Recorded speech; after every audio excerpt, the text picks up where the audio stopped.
of experience moving water from a dugout or well without electricity. Visit KELLNsolar.com to find out more for your livestock operation. Be a part of the show. Call 1-866-767-0620 or text 306-936-6262. The all-new Sportscage. Streaming at sportscage.com and on the radio at 620 CKRM. There it is, the old microphone. It's another week. It is Monday of the Sports Cage. Barney Shinkara, Colson, Curtis. Maz is going to join us later in hour one.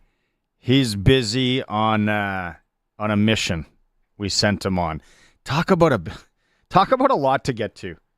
CFL free agency, first and foremost. Justin Dunk, 3 Down Nation, our Justin Dunk of our Rough Rider broadcast is going to join us in about 10 minutes time here, probably less than that. We're going to break down what's gone on so far. Riders are sizzling, Elks are sizzling, a few other guys sprinkling here and there. There's been a lot of movement, though. It's been hard to pay attention. Colson, I hope you have your trusty book over there and you're writing everything down. So we'll talk to Dunk about the CFL. Local hockey recap, as per usual. We don't talk a lot of basketball on here. NBA or probably more high school than anything, and university. But what a trade in the NBA on Friday. Like just another sneaky Friday trade. It's Colson's actually our resident basketball expert, so we're going to lean on him. All I know is it was a wild trade and it kind of came from left field. So we'll talk about that. The Grammys were yesterday. We'll make some fun of people on that. Hour 2, Eric Francis, NHL insider, Calgary Flames fans. You made a big trade last week. What does that mean for your club? The Vancouver Canucks make a big trade. What does that mean for their club? Those two teams are battling to try and get into the playoffs. We'll talk to Eric Francis about that and obviously his wardrobe. We'll see what he's wearing today as we like to go deep into his closet, figure out what he's got for gear on. Braden Yager will be one of our clutch performers. Another one's based around curling. If you didn't hear what Yager did on the weekend, quite amazing when it comes to his WHL career. That's a tease for clutch performer in hour 2. Hour 3, Darian Durant back. Hopefully videos. If you've ever been watching the video stream, you'll be able to see him. He's been down and out the last couple of weeks. The sickness, Disturbed style, has taken over the Durant household, but he should be back today in hour 3, and then we'll wrap things up. We'll probably we'll hear the Justin Dunk interview again in hour 3. So busy show. Colson, this trade, Luka Doncic. Yep. For basically Anthony Davis. That's the big piece. The two big pieces. So as I'm like reading more and more about this, he's out of shape. Yeah, that was part of the problem with the trade, or with that was part of the problem that the Dallas Mavericks were having with him, was he wasn't keeping up with his cardio, not keeping in shape. My issue with that is this guy still single-handedly pretty much got you to the finals last year. So he's 25. Yeah. Like, and I hey, I don't know, right? Like, is his diet the issue? Is his effort level the issue? I don't know, but he's 25. You couldn't spin that around. And then they're saying that, again, we're not going to go too far into basketball here, but it's just wild because now they're like, Dallas, this gives Dallas a chance to win right now. And I'm like, well, wouldn't that be the case with Doncic? Exactly. Because, like, the whole, one of their many reasons for the trade is they wanted a defensive anchor, which Anthony Davis is. He's 7 years older than him, so you're losing that side of the trade already. Yeah. And I find Anthony Davis, too, and I'll talk about this a number of times, not hardo basketball guy. He seems like such a Band-Aid. He seems so soft. For a guy who's so big, he always seems to be hurt. Yeah, there's a lot of big men these days that are hurt a lot. But yeah, the other thing that I'm trying to understand is its win now was part of the reason for their trade, right? But if you go to the numbers on chances for who's going to be in the finals and who's going to win the finals, the Lakers went from like a plus 1,700 to be winning the finals to like a plus 900, and Dallas went from a plus 600 to like a plus 1,700. So it's complete opposite on this on the betting side to what the teams are saying they're trying to do.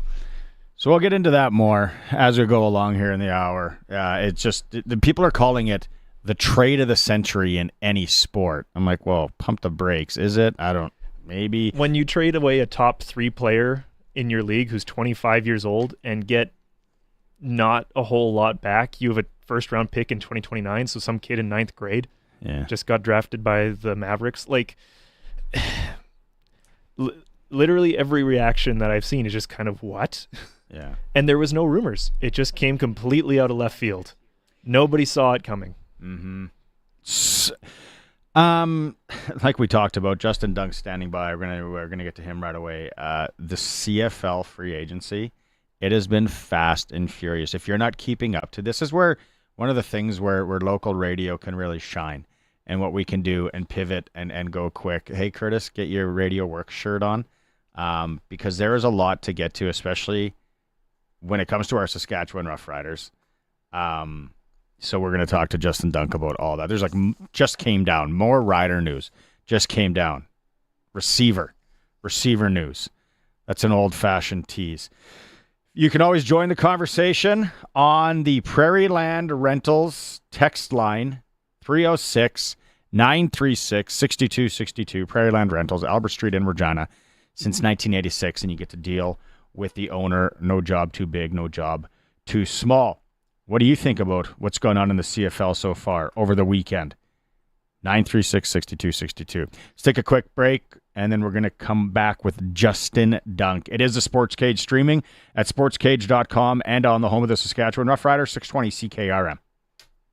Need to move canola? Louis Dreyfus Yorkton still has room to move your canola now with great basis levels. If you need to check bins and are looking for movement now, call LDC today. There are still a few more acres left in the LDC Next Era program with extra premiums above the very competitive basis levels. Find out why Louis Dreyfus Yorkton is a name you can trust with a web portal that keeps you up to date and delivery options that work for you. Call today 1-877-782-8882 or visit ldcyorkton.com.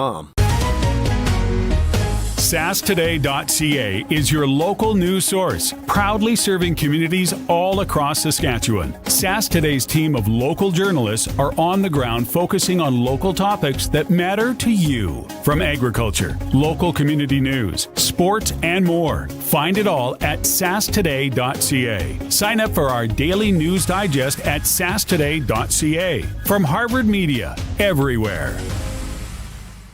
Busy Bee Doors is owned and operated by a trade expert with more than 4 decades of door repair experience. With Busy Bee, you receive the knowledge and experience that you and your garage deserve. And they can usually repair most door problems on their first visit. Their services include installation, maintenance, repairs, and the satisfaction of having your garage free of rats and anything else that can otherwise sneak in there. Call Busy Bee Doors. They can fix or replace any commercial or garage door. Busy Bee Doors, the garage door specialists. The folks at Freeze Tallman want to talk about being more than just lumber. They want to talk about decking, railing, drywall, insulation, siding, roofing, windows, interior doors, and more. They want to talk about improving your home inside and out. They want to talk about excellent customer service and a drive to serve you as best as they can. Keep the conversation going. Head to Freeze Tallman today in Regina and Fort Capel. When planning your next building project, think Freeze Tallman. Freeze Tallman, let's get you building. Welcome back to the all-new Sports Cage. Get social with us. Follow us on X at Sports Cage. Watch our video stream at sportscage.com and always on the radio at 620 CKRM. Welcome back to the Sports Cage. Barney Shinkaruk, Colson, and Curtis. Not to state the obvious, but it's cold out there. Minus 25. Feels like minus 37 with the wind. You got any animals or anything outside, just keep hard eye on them.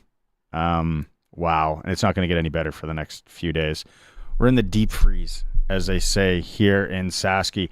Let's go out on the Western Pizza guest hotline. Western Pizza, free delivery. Your order's over $25 when you order at Western Pizza Express. And the Regina Pats annual Have a Heart Night is coming up on Wednesday. So don't make supper plans. Supporting the Heart and Stroke Foundation. Order some pie from your local Western Pizza. Justin Dunk, our man on the pregame show, the postgame show, joining us. JD, it's been a couple weeks since we've chatted.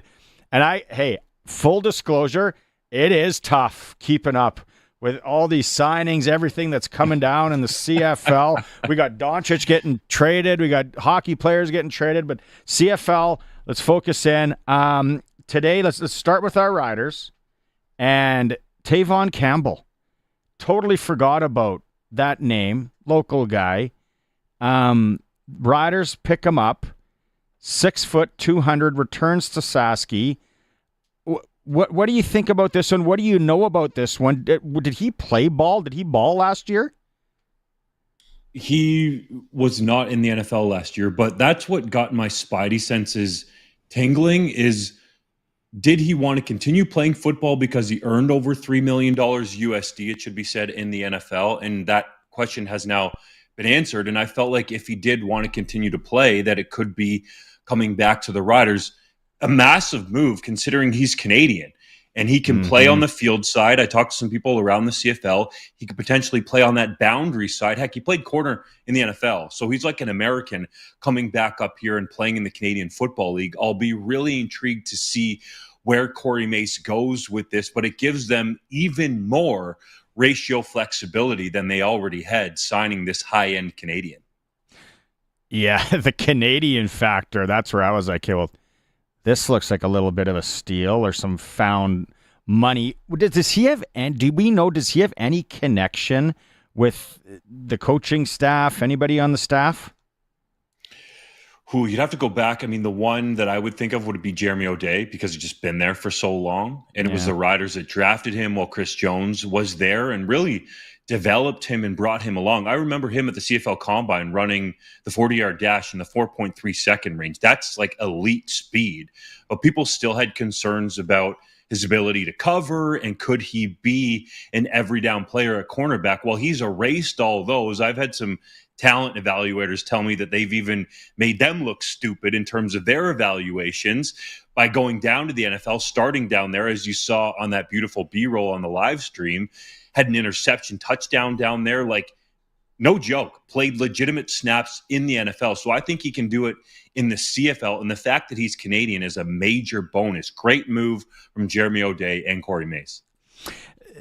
Like you said, we don't know, or maybe he was playing, some equivalent to senior men's football or staying in shape, whatever. But like you said, it sounds like he still wants to play football, which there could be that fire there, which he, like you said, you kind of threw out the money that he was making down south, where he's just like, listen, I just want a ball, love Saski, and I want to win. Right? That could be the play here. Indeed, and it's hard to turn down, playing for well into the six figures. I don't have the exact amount on him, but a guy like this is going to command that kind of money. I would think, and this is based on people telling me from guesswork around the league, that it's going to be over $150,000 per year on that contract that he signed. I don't usually like throwing out numbers, but I mean, for him, that's not chump change either. Yeah, you made over $3 million in the NFL, but there's some tax money that's going to come away from that. And if you still want to play football, and he's in prime shape, this guy always keeps himself in high-end shape, then why not come and do it for the Riders and on that defense with Corey Mace? Yeah, 31 years old. How about Rose? Right? There's another guy, maybe some will go, hey, he's in his 30s and all that. What do you think about that signing late last week? Well, there were a handful of teams in the mix, so that tells you all you need to know. When you have about half of the league chasing you, then there's definite interest. Mike Rose was a disruptor in Calgary, and I think he just kind of got caught up in this change for the sake of change that Dave Dickinson is going through. Yes, he was scheduled to make around $200,000 on that contract with the Stampeders. Before he was released, he was due an offseason roster bonus, but the guy is still an elite level player on the interior. That's a major upgrade, I think, for the Riders to get Mike Rose in there. And It's about connections, Barney. So often in life, especially in the Canadian Football League with how small it is, Corey Mace was his defensive line coach for several seasons in Calgary. So it made a lot of sense that Mike Rose comes in there. And I think that's where Riders fans need to look for potential next moves are connections. What connections are there? Lines you can draw with dots to connect them for the moves that the Riders could potentially make coming up as the window goes along and into free agency when the moves can be made official. Yeah, the Mace thing again, right? Like bringing a guy in like that, and probably breath of fresh air for him as well. Sasky not too far away. You'd be familiar. Yeah, I like it. What is he, 32? I think he's 32 years old. Yeah. In that range, yep. Then it just came down, I don't know, minutes ago, within the last hour. Wayne Ruby Jr., Riders signing 3-time OAC Receiver of the Year, Wayne Ruby Jr. Decent career in the Ohio Athletic Conference, which I didn't even know was a conference. 6'1", 6'1", 190. Really good numbers, solid. Plays his career there. Look at Curtis, man. You're quick on the ball. He's all over the stream. If you're watching the stream, there is Mr. Ruby Jr. Just anything about this guy, Justin, or just kind of what came down in the release? What sticks out to me with these offseason signings are, can these guys come in and translate to the Canadian Football League game, right? Mm-hmm. We saw the Riders do it with a number of rookies last season. Probably the best American rookie receiver last year, off the top of my head, was Dante Myers. Had a great season, but then that was slowed down with the injury that he sustained. I believe it was an upper body injury. So when I think of these types of signings, that's what I think of. But, interesting that you bring up receiver, because these are Americans that are coming in their first year. And I've heard that at least through this communication window, the Riders have checked in on a receiver that has a connection to Trevor Harris. That would be a guy by the name of Eugene Lewis. The two spent time together in Montreal. 2022 was Lewis's best year in the Canadian Football League, Barney. He was named the East Division Most Outstanding Player, had over 1,300 yards, I believe 10 touchdowns that season, and the triggerman was Trevor Harris. If the price is right, I think perhaps there's a deal to be made, and I've also had people around the league say to me this: who was the guy that essentially ended the Riders season in Winnipeg as a pass catcher? Kenny Lawler. So I'm not saying that they're going to spend what Kenny Lawler wants, and I've heard that's about $250,000, $250,000. But if you take Kenny Lawler away from the Winnipeg Blue Bombers in a year where Winnipeg's hosting the Grey Cup and he's on your team, I've had rival coaches and personnel people tell me that they believe the Riders would put themselves as the favorites, at least on paper. You got to go out and prove it, to win the West Division. Now, I'm not saying they're going to do it. I'm just giving you some sort of backroom, behind-the-scenes talk about what people feel the Riders could do to put themselves on top. But it's not necessarily about spending the money either, because in Corey Mace's first year, especially with Jeremy O'Day, the general manager, Kyle Carson, the assistant general manager, Paul Jones, the other assistant general manager, they have shown that they can bring in talent to Corey Mace's staff and that it can be developed and actually be productive on the field in their first years. So I'm saying that's an idea that's floating around, and I'm sure it's going to get Riders fans excited, but it makes a lot of sense. There are multiple teams in on Kenny Lawler. I've not specifically heard the Riders, so it's just an idea for now. But I do think that the Riders at least checked in on Geno Lewis. Okay. You talked about price tag for Lewis. First question is, what do you think the ceiling should be or would be for the Riders on him? Secondly, between Lawler and Lewis, in your mind, which would be the better fit? Is it the Harris tie-in with Lewis? What do you think there? Kind of a two-part question.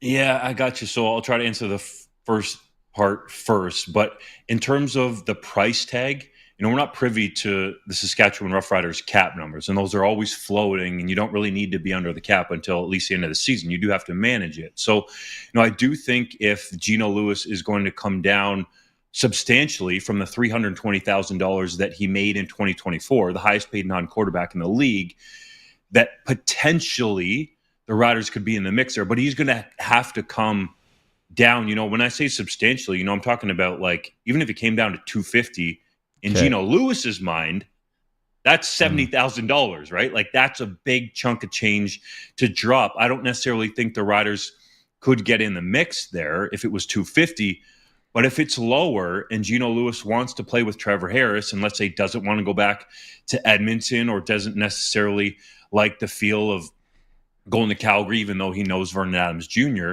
then it would make some sense, right? You're going to a legit contender on a team that's on the rise. So I think in terms of the connection with Trevor Harris, that could help something like that potentially get across the goal line because they do have that relationship that's been proven on the field. And Gino Lewis is going to sit around and think, well, okay, what if I go to Saskatchewan for, let's say, even 1 year, have another great season, set myself up in free agency to potentially have even more leverage a year from now? Because it seems like, and I've had some people tell me this, that general managers have been up front saying, hey, we got to kind of take this receiver market back down. Yeah, I don't know if I got any relationships that would be worth $70,000 in my life. Or more. Yeah. What would Lawler fetch? Lawler's looking for around $250,000. He made $285,000 last year with the Winnipeg Blue Bombers. And, there was a sense that perhaps in a year where Winnipeg's hosting the Grey Cup, that maybe he would take a little less to stay there. But I think he's going to have to come down substantially to potentially stay with the Blue Bombers. There's a bunch of teams in the mix there for Kenny Lawler who really believe that he's a guy that can be a game changer and is the scariest target available on the market.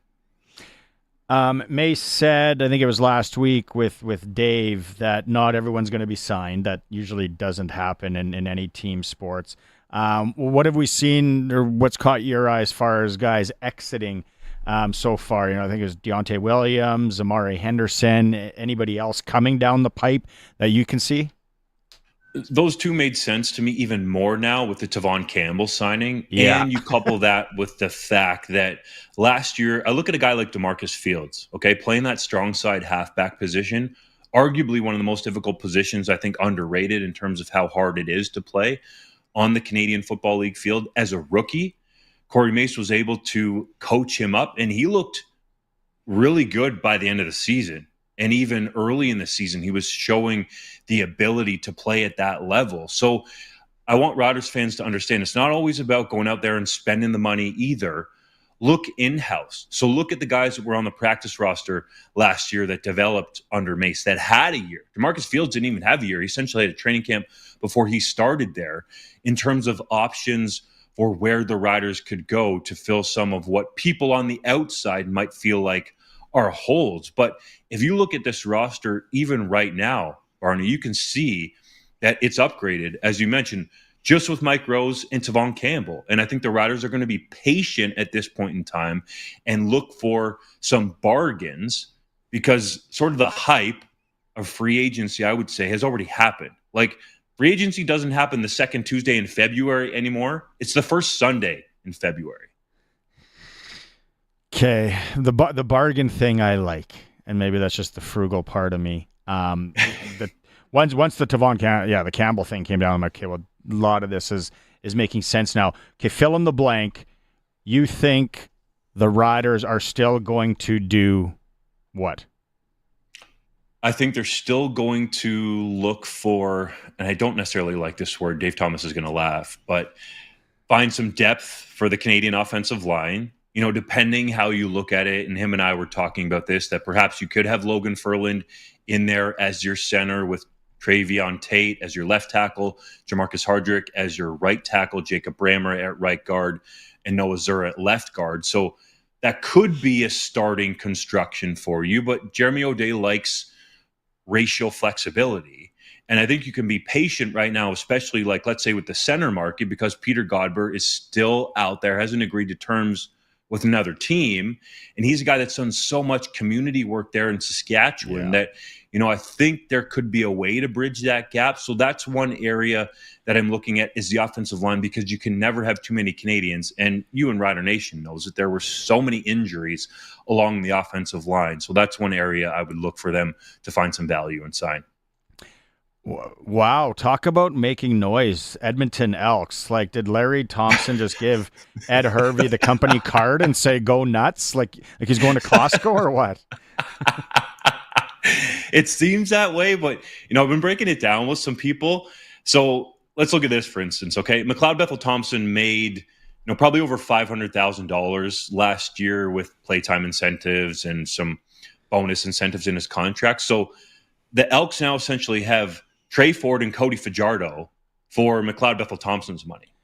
So that's not necessarily a savings, but it kind of is in a way. If Geno Lewis isn't coming back with that $320,000, that opened up some space. They re-signed Niles Morgan, who tied for the CFL lead in tackles. They kind of technically re-signed Brett Boyko, probably for a little less because the Elks released him and then they wanted to assess the tackle market and came back to him.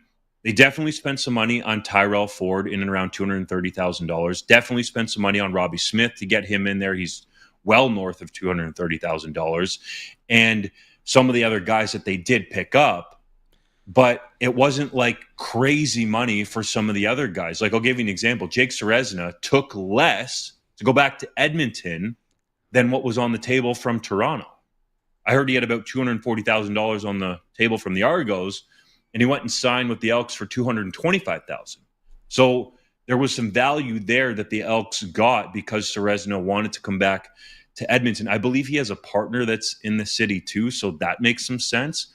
But it wasn't like they sort of blew up the salary cap in a sense. But, that brings me to my next point, Barney, because I've talked to a bunch of people around the league about this. They said, who cares if you go over the salary cap? It's like a luxury tax. And if you win and you have bums in seats and you have interest in your team and, heaven forbid, win a Grey Cup, that is going to bring in well above the revenue that you would need to pay that luxury tax and create a lot of interest for your team. So if Larry Thompson's sitting there, he's saying, essentially, I'm not saying that he's exactly saying this, but, go nuts. Just don't go too crazy. Sort of let me know where you're at from the cap perspective. But I think it's fairly reasonable what they've done when you do break it down. Yeah. I am a firm believer. I like that. Salary cap, schmallery cap, win. That'll kind of clear everything up, and like the luxury taxing as well. I am curious on what the Elks' next move is. So what you're kind of saying though is we need to find a way to get, if they are attached, Geno Lewis's partner or Kenny Lawler's partner in Regina. There's got to be some sort of attachment here where he can take $20,000 less is what we need. Are you surprised by any team yet, whether it is the Elks, or are you surprised by maybe a team that's not doing as much as you thought they would? Not yet, because I still think it's early, and I think some teams are waiting this out to hope the market cools off a little bit. I was surprised that the Elks went so fast, so furious on that first day. By my count, they added 8 starters, 5 of them Canadian. You got to start 7 Canadians, so they really turned that roster over. But I will say, surprised by one thing, and it has nothing to do with him essentially, but I thought Wynton McManus would get to the window, and he did push the market up for linebackers. He still remains the highest paid linebacker in the Canadian Football League, well over $200,000. But I thought he would get to the window, and a lot of people were frothing at the mouth just to have the chance to talk to him because they think he's that much of a game changer. So I don't want to say that was necessarily surprising. It's just something that I thought would happen based on the timing and talking to people around the league, but he clearly wanted to stay in Toronto. Are you surprised that we don't have an OC in Winnipeg? No, because Michael Scher doesn't care. He just does things, on his own timeline. And the latest I've heard on that is that Mike Miller, I asked Ryan Dinwiddie this directly. had been requested to be interviewed by the Blue Bombers. He granted that request, and it almost kind of seemed like, by the way, when he was talking, that Miller was going to be gone. And some other people told me that former CFL quarterback Drew Tate might be really ready, to step up and take Miller's role in Toronto as the quarterback coach. So it hasn't come to fruition yet. I'm sure there's some other names that Mike O'Shea is keeping close to his vest, but the name that I've heard most is Mike Miller. The other one is Jarius Jackson, but then some people tell you he might not fit in with Mike O'Shea's style, so to speak, in terms of how he operates and everything like that, but it's to be determined. So O'Shea is kind of a fly by the seat of his pants guy. Hey, it's like that beard. I'll shave it when I shave it. Okay, here's a kind of going away from the CFL, but Canadian football. In 5 years, Taylor Elgersma will be where? Ooh, boy, you put me on the hot seat. Okay, let's work from today, what we know, and then we can try to workshop our way out to that, okay? First of all, Taylor Elgersma becomes the first Canadian university quarterback to play in the Senior Bowl through an absolute dime that you can see on the live stream there. 43-yard go route to Pat Bryant in the Senior Bowl. Shows off the arm strength in a week where he's just getting to know these guys. Like, he might not even know some of these dudes' names, even though I think he's a great leader and he wants to get to know them. But he looked like he belonged based on the scouts I talked to on the ground. Did he have some struggles during the practice week? Yes, but he's essentially playing American football, not for the first time, because there was a couple other bowl games, and he's been down at a place called QB Country that trains the likes of Drake May and Bo Nix. By the way, training last offseason in preparation for this. But it's his first time being on that stage with legit NFL coaches. Like, his head coach, Mike Kafka, is the offensive coordinator for the New York Giants. Like, if Kafka doesn't know what bad quarterbacking looks like at this point, then I don't know, what he's looking at, right? Like, look at the New York Giants quarterback situation for a second. So Taylor Elgersma, to me, has a lot of upside here, and it's only going to take one team to fall in love with him. And next great step for him, and different people will tell you different things, would be to get an invite to the NFL Combine, just to be on that stage. But not so much with the cameras in your face. It would be about the interviews, Barney. That's going to be really key for him, is how much knowledge can he show and how fast can he pick up the American game and translate it to impressing the teams in the interviews. I think he can do it. He's a kid that learns quickly. But, I had my former University of Guelph teammate, Rob Maver, tell me the other day when we were talking about Taylor Elgersma, he's like, when I was with the Atlanta Falcons, and he was with them for a little while, he was being joked as, I forget the name that they called him. It was something about Canada. And they were asking him if he could call out the protection. And he said his mind was just going a mile a minute, and it would have took him some time to pick it up. That's just special teams, okay? That's just a punter. Like, I'm not hating on punters. #punters are people too. But when he's telling you your head is spinning about special teams, can you imagine what Taylor Elgersma is being put through right now in terms of mental gymnastics? So to try to answer your question, in 5 years, I think I'll hit the pause button because we'll have a better idea what happens around the NFL draft. If he gets signed, most importantly, I know I'm pushing it down the road, by a team that believes that he has the upside, which I think he does. Jim Nagy, the Senior Bowl executive director, who was a scout in the NFL for 18 years, told me no concerns about his arm. He's got arm talent that's right there with a bunch of NFL quarterbacks, and especially the ones in this draft. So depending on the place that he goes, I think there's a chance that he could be in a training camp and could be developed. 5 years is just so hard to say. I guess the smart money would be on him being in the CFL, but here's the other part of this, Barney, and I know it's a bit of a rant that's going to come here. I don't understand how Taylor Elgersma wins the Heck Crichton Trophy, goes to the Senior Bowl. Like, Jim Nagy's an 18-year NFL scouting veteran, sees a little bit about the kid, hears about him. All of a sudden, he invites him to the Senior Bowl, the most prestigious all-star event in the NFL draft process. I see just a little bit of film. Yet Taylor Elgersma is not on the CFL Scouting Bureau's top 20 list in the fall. Like, how's that possible? Why do we need NFL scouts to rubber stamp this kid before and I'm not saying everybody, but some people in the Canadian Football League take him seriously. This guy has elite arm talent. He can spin it just as good, if not better, dare I say, than the majority of the quarterbacks that are going to come up to the Canadian Football League and get a chance as rookies in 2025. That's a really good point. Glenn Suter would love to pile on that point because he waves the flag so hard. Okay, the question, and I can't remember who I asked this to, it might have been Arash Madani last week. Why is Elgersma playing in Canada? Why wasn't he playing NCAA? Is there a reason for that? Well, his last year of high school was wiped out because of COVID, and he still got after it. But this is a guy that was cut from tryouts at Team Ontario, like his own provincial team. Oh. And Michael Faulds, the head coach at Wilfrid Laurier University, spotted him, and he liked him because he was trying to get as many reps as he could. He was trying to get in the front of the line at one of their high school camps. So this is a guy that wasn't highly recruited. And Michael Faulds saw something in and developed. So that's the reason that he didn't go stateside. Perhaps he could have gone to the U.S. after, let's say, he won the OUA MVP in 2023, because we've seen some of those situations, like Dean Leonard, University of Calgary for a couple of years, goes to Ole Miss, gets drafted by the Chargers, has been there for a while. Same thing, Tavius Robinson at Guelph for 2 years, COVID happened, goes to Ole Miss. He's with the Baltimore Ravens now, regular on their defensive line rotation. So that could have been a possibility. It certainly would have helped him. But the fact that he's got noticed by the Senior Bowl and NFL teams right now has created this buzz that could lead to an NFL chance. Okay, that answers my question. I'm glad you answered that, because I've been wondering. I'm like, so a little bit of maybe a late bloomer, but a hard worker to get to where he is. And now, hey, he's in it.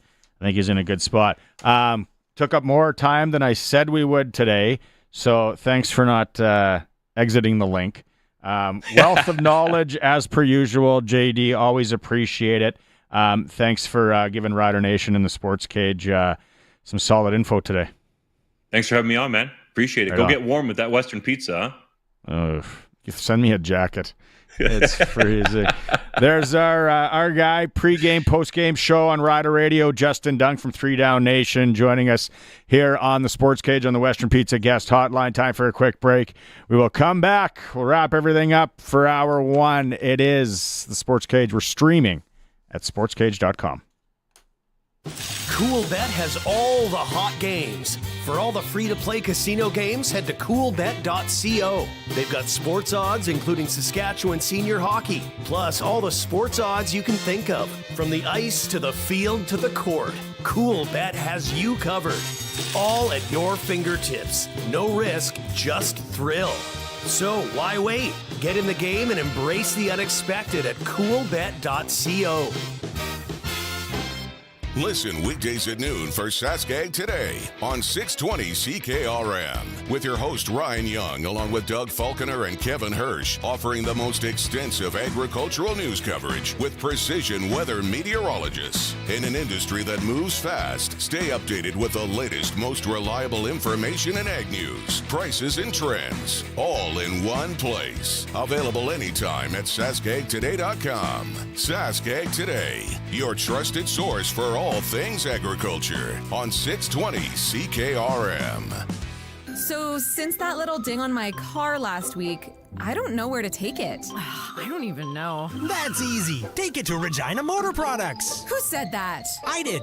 Down here. I'm Terry the Tire. Regina Motor Products Chevrolet Collision Center and SGI accredited auto body repair is a full-service collision and body shop that works on all makes and models. Just submit your claim to SGI and set an appointment to get your appraisal done. Easy. I bet you're tired after saying all that.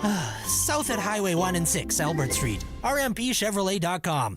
Text CKRM 306-936-6262. Powered by Prairie Land Rentals. They've got everything you need for your projects. 600 Albert Street. PrairieLandRental.com. The all-new Sports Cage is live streaming from our Century Studios in downtown Regina. Watch now at sportscage.com. Be part of the show by texting 306-936-6262. 620 CKRM. you're looking to do something tonight, head to the Canadian Brewhouse, warm up, watch some hockey. 2 locations in Regina, 1 in Moose Jaw. Don't forget, if you're looking for a team fundraiser, you got a chance to win $2,500. Tons of options to choose from. You can find out all the information for that fundraiser, CanadianBrewhouse.com. Great interview with Justin Dunk there. Lots to digest, to decompress from. 936-6262, Prairieland Rental text line. If you have any comments on any of the moves that teams have been making so far in the CFL,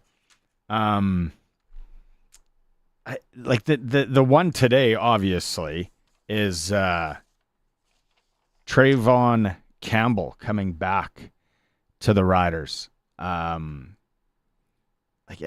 Totally forgot about him. And a U of R alum selected by the Calgary Stampeders in the 3rd round, 22nd overall, way back in 2015 of the CFL draft. He had a 4.35 40-yard dash in the CFL Combine. Appeared in 42 CFL games, 53 defensive tackles, 9 special teams tackles, 1 sack, 4 interceptions. But then just, you look at his, and this is where it was like, kind of became, hey, Maz, you're joining us. Maz is joining us. He's going to join us from the studio right away. He's just busy out. He's boots on the ground. We got word on some other signings, so we got Maz out there doing his thing. But Campbell signed with the New York Jets in 2019. Attended training camp there. Then he joined the Chargers practice roster. He played 2 seasons with the Chargers, appeared in 30 games, making 11 starts. Like, those are real NFL minutes that he played. And all of a sudden, we get a news release today from the Riders that he's coming to play. Like Justin said, he's so versatile. He's going to be able to play, a number of positions in that defensive backfield. When you heard about it, Maz, like, was it kind of like, forgot about him? Yeah. Where's he been hiding? He didn't play last year. Super out of left field, but when I saw yesterday online, Amari Henderson's probably not coming back, Deontay Williams not coming back, be like, well, who are you going to replace him with? And that was a name I don't think anybody thought of, but you're like, NFL experience and he's Canadian? Man, like, that's double check. So good job, J.O. Yeah, there you go. J.O. It's one thing to rebuild your secondary. It's another thing when you've got a Canadian guy. And the other thing, too, with Tyrell Ford, and we would have loved him, but if Edmonton is paying him $230,000 a season, I don't know, can you pay a DB that much money? So, yeah, but then the sibling factor, too, in Edmonton. Like, I don't know if you're going to win that. I don't know if you're going to win that battle with just, a few extra $1,000 or whatever. If your bros playing there. I do give Ed Hervey credit for, they created the Ed Hervey rule because Ed Hervey was the super tamperer, and it seemed like the minute that super tampering started yesterday, Ed Hervey had all the deals already signed. So was he Ed Herveying before the Ed Hervey rule kicked in? Just putting a question out there. Absolutely. No one works that fast. I know. But I don't. The contracts are already done. Yeah. If you ain't cheating or if you ain't bending the rules, right, you ain't trying. I'm fine with it. Rubbing is racing. Yeah, me too. Whatever. I don't care. Those guys were going regardless. It didn't matter when it got announced. All of that stuff has already been talked about. Hey, Colson, we need to write this down. Okay? We need to screenshot this. We should have done it last week because I don't know how it's moving. Grey Cup winner. I'm on coolbet.com right now. To win the Grey Cup, Toronto plus 275, then Montreal plus 350, then the offensive coordinator-less Winnipeg Blue Bombers plus 650. That's not happening. BC Lions plus 650, Riders are plus 650. Then it goes Ottawa, Edmonton, Hamilton, Calgary. I just want to see how this changes. Yeah, someone pointed out yesterday that when Ed Hervey was the general manager of the BC Lions in 2019, he signed a ton of free agents, and everybody said they won free agency that year, and they missed the playoffs. So, remember when the Riders took their big swing and signed all those free agents? Like, they got some quality players, but they got to come together. Who knows? But like we talked about before, seems everybody's pushed their chips in the West. It's a dogfight from day one. Although it was really funny yesterday. I think Vernon Adams realized that he's a Calgary Stampeder now. Yesterday, he was on social media talking about scared money and spent money, something like basically urging the Stamps to go sign some free agents. It's like, hey, big play VA.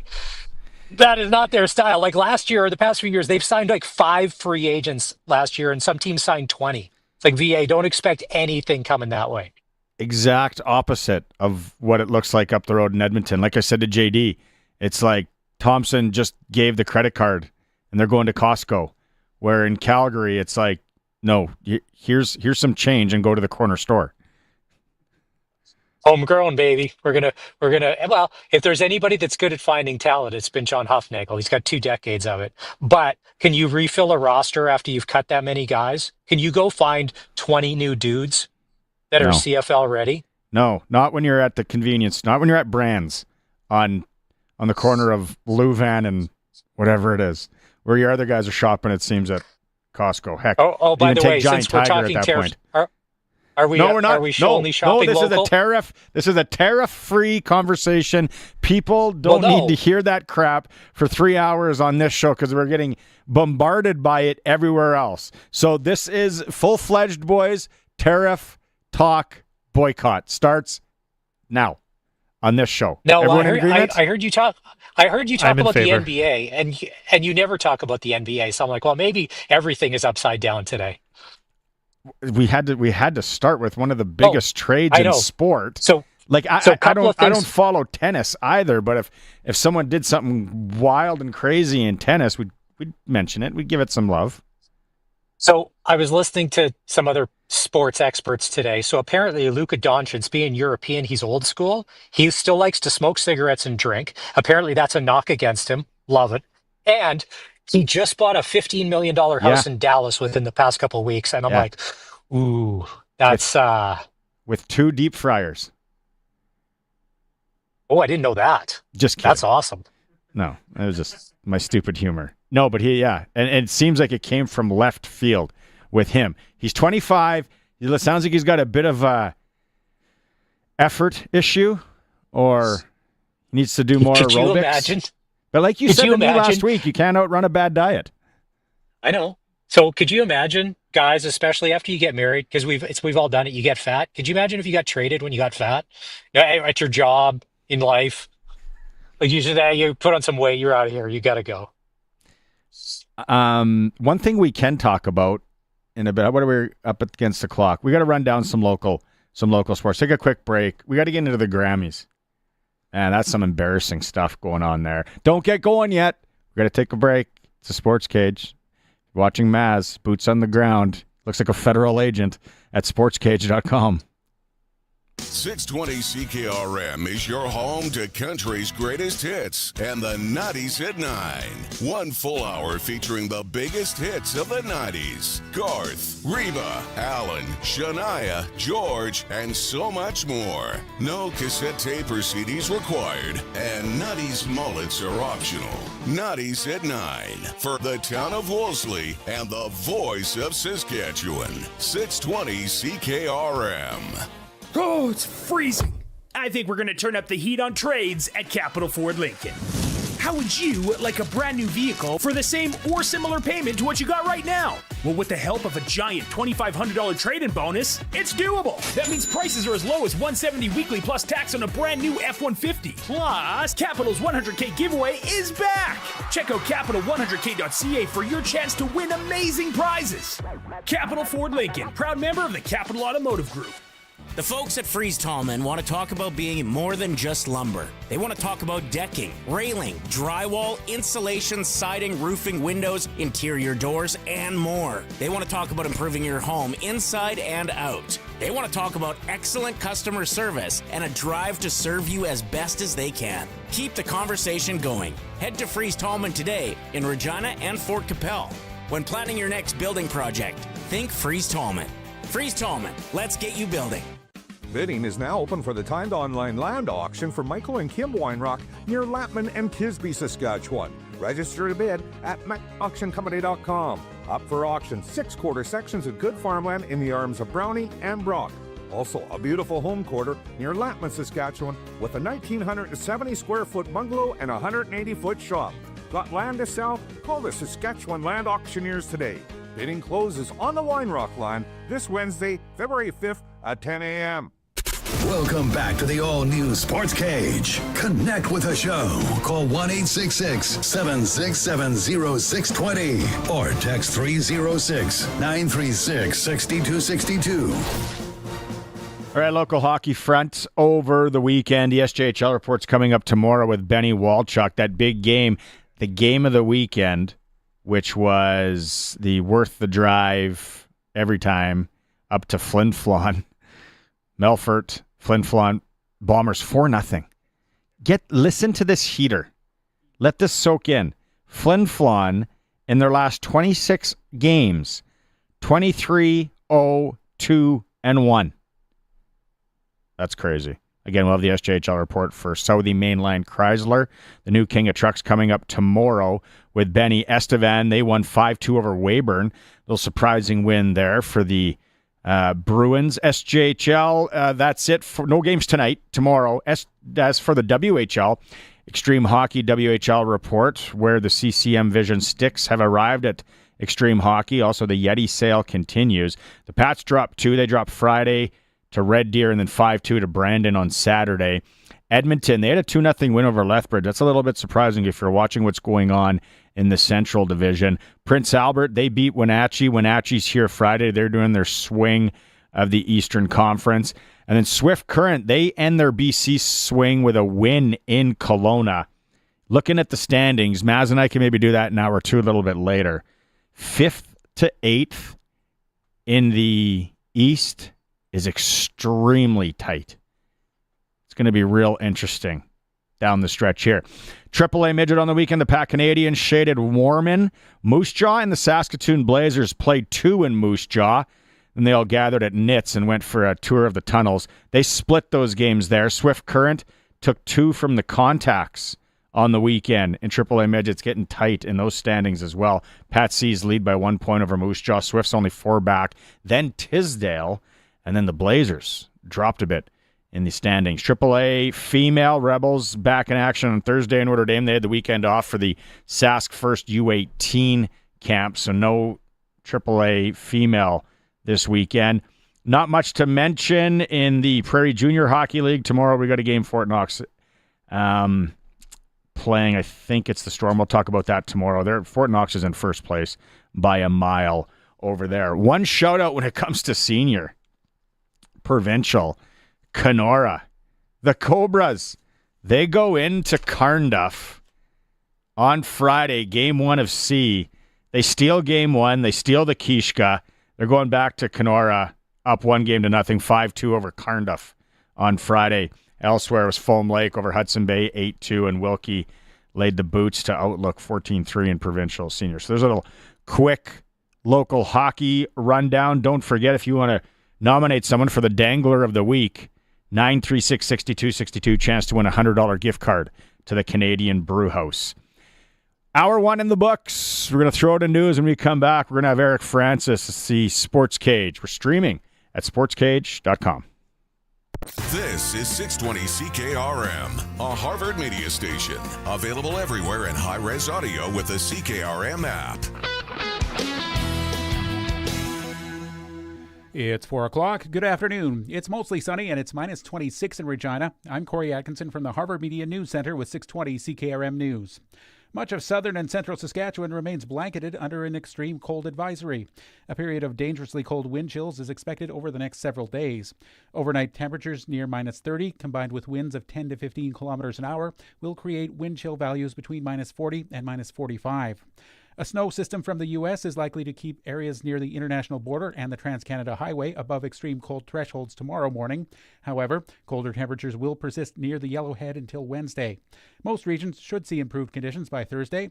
Residents are advised to dress in warm layers and limit time outdoors. Prime Minister Justin Trudeau says the tariff threat has been paused for 30 days while Canada and the U.S. work together. Trudeau says that he had a good call with Trump and talked about implementing a $1.3 billion border plan that includes helicopter patrols. The Prime Minister adds that Canada is making new commitments to appoint a fentanyl czar, list the cartels as terrorist entities, launch a Canada-U.S. joint strike force to combat organized crime, and ensure 24/7 eyes on the border. Trudeau says these new commitments will be backed with $200 million. We'll soon have the latest on the tariffs up at 620ckrm.com. Saskatchewan canola producers are closely monitoring the tariff fight between Canada and the U.S. In 2023, Canadian canola oil sales south of the border were valued at $6.3 billion, with canola meal adding on another $2 billion annually. Cody Nagy farms in the Elgersma area and is the vice chair of Sask Oilseeds. He says it could impact seeding decisions if the tariffs go into effect for a lengthy period. If the price drops in the next month or two before seeding plans are finalized, I think it could definitely have some impact. In a large area of the province, canola is sometimes the only profitable crop they can grow. So it's going to be a real hard decision for quite a few farms as far as what crops they put in the ground. And it could be very, very tough on some farms. Saskatchewan's economy would only be impacted on the farm, but at canola crushing facilities around the province. Saskatchewan is investing $3.8 million over 2 years to help agencies prevent and address gender-based violence. The funding will support programs focusing on early intervention, healthy relationship education, and building capacity for housing and shelters. Agencies receiving funding include Family Service Regina, the John Howard Society, and Paths. Transition homes and second-stage housing facilities will also receive financial support. And at a news conference, U.S. Transportation Secretary Sean Duffy says the black box in the Philadelphia plane crash has been recovered. The black box was recovered. That was a voice recorder box. We don't have a data recorder on this aircraft, but there is an enhanced ground proximity warning system. Information can come off that device, whether it's the speed or location of the aircraft. We will be able to get some data, hopefully, off that device. That's your 620 CKRM News. Read more stories from around your community and around the province at sasktoday.ca and 620ckrm.com. Your weather is next. It's grow time. Canada's Farm Show Regina, Saskatchewan, presented by Viterra, the premier event for farmers, agribusiness professionals, exhibitors, and sponsors. Happening March 18th to 20th, 2025. As the kickoff to the seeding and growing season, this dynamic trade show blends cutting-edge exhibits, insightful and hands-on learning seminars, and entertainment. It's the ideal event to collaborate, innovate, and grow your business. March 18th to 20th at Real District. Canada's Farm Show, ReginaSK.com. What are you doing? Having a celebration. You're doing it wrong. Affordable Trailer Sales are having their outdoor sale-abration. Get incredible prices on new and used travel trailers from February 13th to 23rd during the Affordable Trailer Sales Outdoor Sale-abration. Free storage until spring and a free backup camera system and annual provincial park pass with every new unit purchased. Over a $1,000 value. Affordable Trailer Sales, Highway 1 West, South Service Road. AffordableTrailerSales.ca. And now it's time for your 620 CKRM Precision Weather Forecast for Linex Regina. Serious protection, killer looks, 1865 McCarra Street. Tonight, partly cloudy with a low of -32 and a wind chill going down to -41. Tomorrow, cloudy with some snow showers and flurries and a high of -20. And on Wednesday, snow, heavy at times, about 5 to 10 centimeters, and a high of -16. At this hour in Moose Jaw, there's some blowing snow. Winds are from the northwest at 20, and it's -25. Regina is mostly sunny. Winds are from the west at 24, and it's -26. For more local news that matters to you, subscribe to the daily newsletter at sasktoday.ca. When you want the best for your truck, you want Line-X. Your truck has withstood the harshest elements Saskatchewan has thrown at it. Rocks, gravel, rain, sleet, and snow, and left with no chips, no rust. Line-X protective coating keeps your truck's bed liners, rocker panels, and bumpers looking like brand new. Don't settle for Brand X. Go with Line-X. It's serious protection. Come see why everybody loves taking their truck to Line-X Regina for their rocker panels, bumpers, and more. Line-X. Make your truck complete. 1865 McCarra Street. Get it hot and get it fast. Western Pizza. At Western Pizza, you can order online. Nothing overly crazy about that, right? But you can also get free delivery on orders over $25 for a limited time. Now that is kind of crazy. Pizza, Caesar salad with satisfying garlic toast, baked lasagna, crispy chicken wings, and more on their extensive menu. Visit westernpizzaexpress.ca and get free delivery today. Western Pizza. Big on toppings, big on taste. And get it hot and get it fast. Western Pizza. Broadcasting from Century Studios in downtown Regina, Harvard Media presents the all-new Sports Cage, where Saskatchewan comes to talk local sports. Brought to you by Kellen Solar, installing solar in residential and commercial buildings for 35 years. Local and trusted. Kellen Solar. Visit KELLNsolar.com. Be a part of the show. Call 1-866-767-0620 or text 306-936-6262. The all-new Sports Cage. Streaming at sportscage.com and on the radio at 620 CKRM. Hour 2 of the show, like the big voice said, for our friends at Kellen Solar, located in Lumsden, Saskatchewan. 35 years of experience moving water from a dugout or well without electricity. You can visit kellensolar.com to find out more for your livestock operation. Eric Francis is going to be with us here in a couple of minutes' time. We got the Clutch Performer coming up also this hour. WHL tie, Moose Jaw Warrior-ish tie. Also some curling on the Clutch Performer front. Hour 3, Darian Durant going to join us. You got any questions for Darian? Prairie Land Rentals text line 936-6262, area code 306-936-6262. It'll be interesting to get his take on a couple of the signings, what the Edmonton Elks have done, obviously what the Riders have done, making some noise. Tavon Campbell, the big one today from the Riders, back in the fold. A lot of you probably forgot about him, like I did. Like Maz did, like Colson did. Yep. But talk about NFL experience and University of Regina alum. Totally forgot about that as well. Hey, I got self-aware. I'm totally cool admitting when I'm wrong or I forgot. You guys aren't married yet, well, you're married. Yeah, coming up on a year. You got to know. You got to know when to fold them. Yep. And say, that's on me. My bad. But now it's time to talk NHL hockey, among other things, with our man for Southie Mainline Chrysler. It's time to talk hockey on the all-new Sports Cage with NHL analyst Eric Francis. Brought to you by Southie Mainline, the Mainline Automotive Group's newest king of trucks. Southie Mainline, just 30 minutes north of Regina. Worth the drive every time, guaranteed. Eric Francis, there he is. Blockbuster card in the background, little hoodie. What's with the hockey glove up there? What's the significance of the hockey glove on that shelf? Oh, it's just my little guy's first glove that he ever wore. That's cute. Very cute. Calgary Flames. I watched most of the game, so I put an in-game bet on it. They almost blow that last night. They're up 3-0. They're up 3-0, and I would say, you always hear fans say, "Man, we don't get any breaks." Every fan thinks his team never gets any breaks, and obviously never gets any calls from the refs. But I saw this confluence of about 5 of the most ridiculous breaks in like a 5-minute segment that the Flames got. Like they were. That's a lucky win, and full marks. You go to Seattle.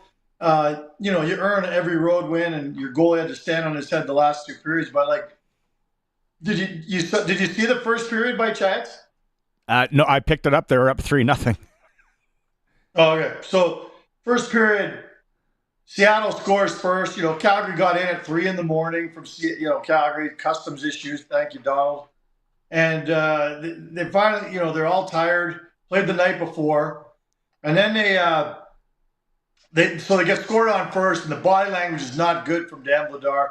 Anyway, they decide to challenge it for goaltender interference, and you're like, whoa, come on. Anyway, it goes in the Flames' favor, and you're like, that is pretty loose interpretation of goalie interference, but whatever. Then the Flames score a very, very lucky goal. Wow, the new guy, Frost, scores a goal. That's a nice goal. Then Sharon Govich loses the handle on a deke, and it goes between the goalie's legs like peewee hockey. And so at the end of it, and I've never seen this. I don't remember ever seeing this. They call a penalty, I guess seconds after the puck went in. So after the goal is scored, it's not a delayed penalty. It's okay, Flames scored and a penalty has to be served as soon as we start play. So I've never seen that before. What was the penalty for? Slashing. Couldn't believe it.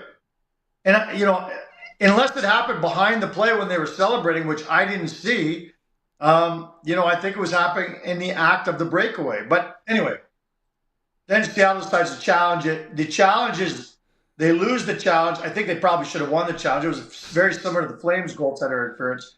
So then the Flames have a 5-on-3 power play. It's just a comedy of errors for Seattle.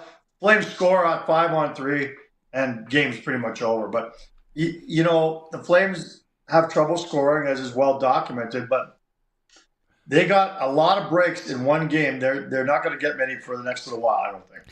Give us a look, again, behind the curtain. What kind of border issues would an NHL team have when taking a charter somewhere? What are they worried about?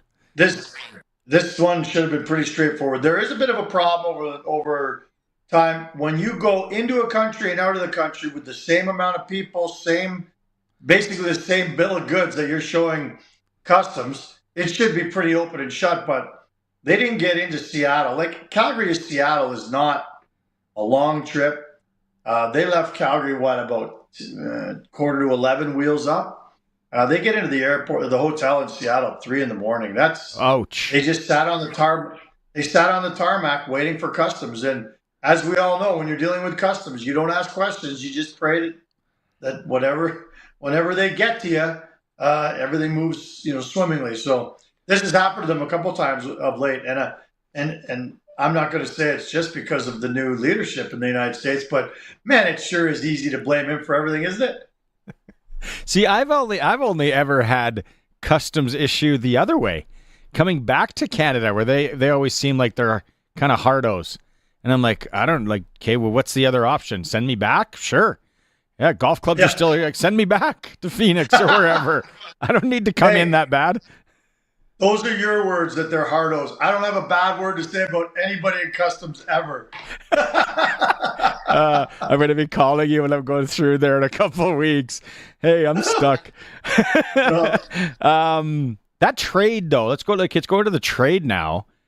It happened quick, didn't it?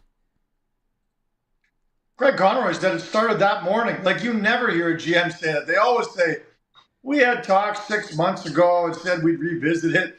And here they were doing it in one day. And what I thought was interesting was he said originally started as a one-for-one deal. And I've been racking my brain trying to figure out what that one-for-one deal was, because their goal has been for over a year to land a centerman. So it was obviously Morgan Frost who was the primary person. What were the Flames giving back? To me, it would have been Frost for a second rounder, and that's simple. And then they thought they'll throw in Kuzmenko because they've got a Russian and maybe he could help him. But then you've got to make the money balance out because Kuzmenko's $5.5 million. So they had Farabee, who's $5 million, and they kind of wanted to get out from under that contract. So then it just adds up. And what I always told is that there was salary retention at one point in the trade. The Flames were going to have to pay for some of Kuzmenko's deal. And then I think that's when they threw in Pelche and broke the hearts of a lot of young people around this town because he was a real popular player. He's only barely became a player, an NHL player, only recently.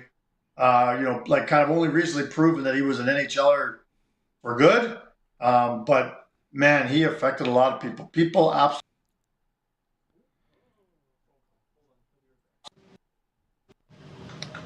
There we go. Okay, pick it up. We just lost the feed there. Technical difficulties. We're back.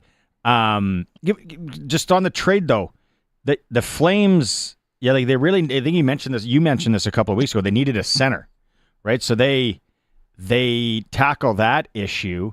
The Philly thing. It's almost like it's kind of just spare parts for them. I'll be honest. I feel like it was spare parts for both sides, and I don't mean to throw shade on any human being and call them a spare part, but like Jacob Peltier, like I said, up until maybe 2 weeks ago was barely a fourth liner in the NHL. Like he's a first round draft pick, and people had high hopes for him. But and Kuzmenko had scored 4 goals this year. He was in and out of the lineup all the time. And then Farabee was another guy. You're paying him $5 million a year for 3 more years. If you're rebuilding in Philly, you have no need for that contract. He only scored 20 goals twice. And Morgan Frost was a center who you hoped. I think that the Tortorella, Morgan Frost issues got to the point where they're just like, look, we can cash in on a center because everybody in the league needs a center who's proven in the league. Let's get him out of here, get him away from Torts, and we'll see if maybe he can flourish. And, I'm pretty optimistic that here in Calgary, where he's going to get more ice time and less flack from the coach, that I think he can be a much more productive NHLer. So good deal for the Flames, I think. And then the Kuzmenko, like you mentioned it on here as well. He's underachieving big time.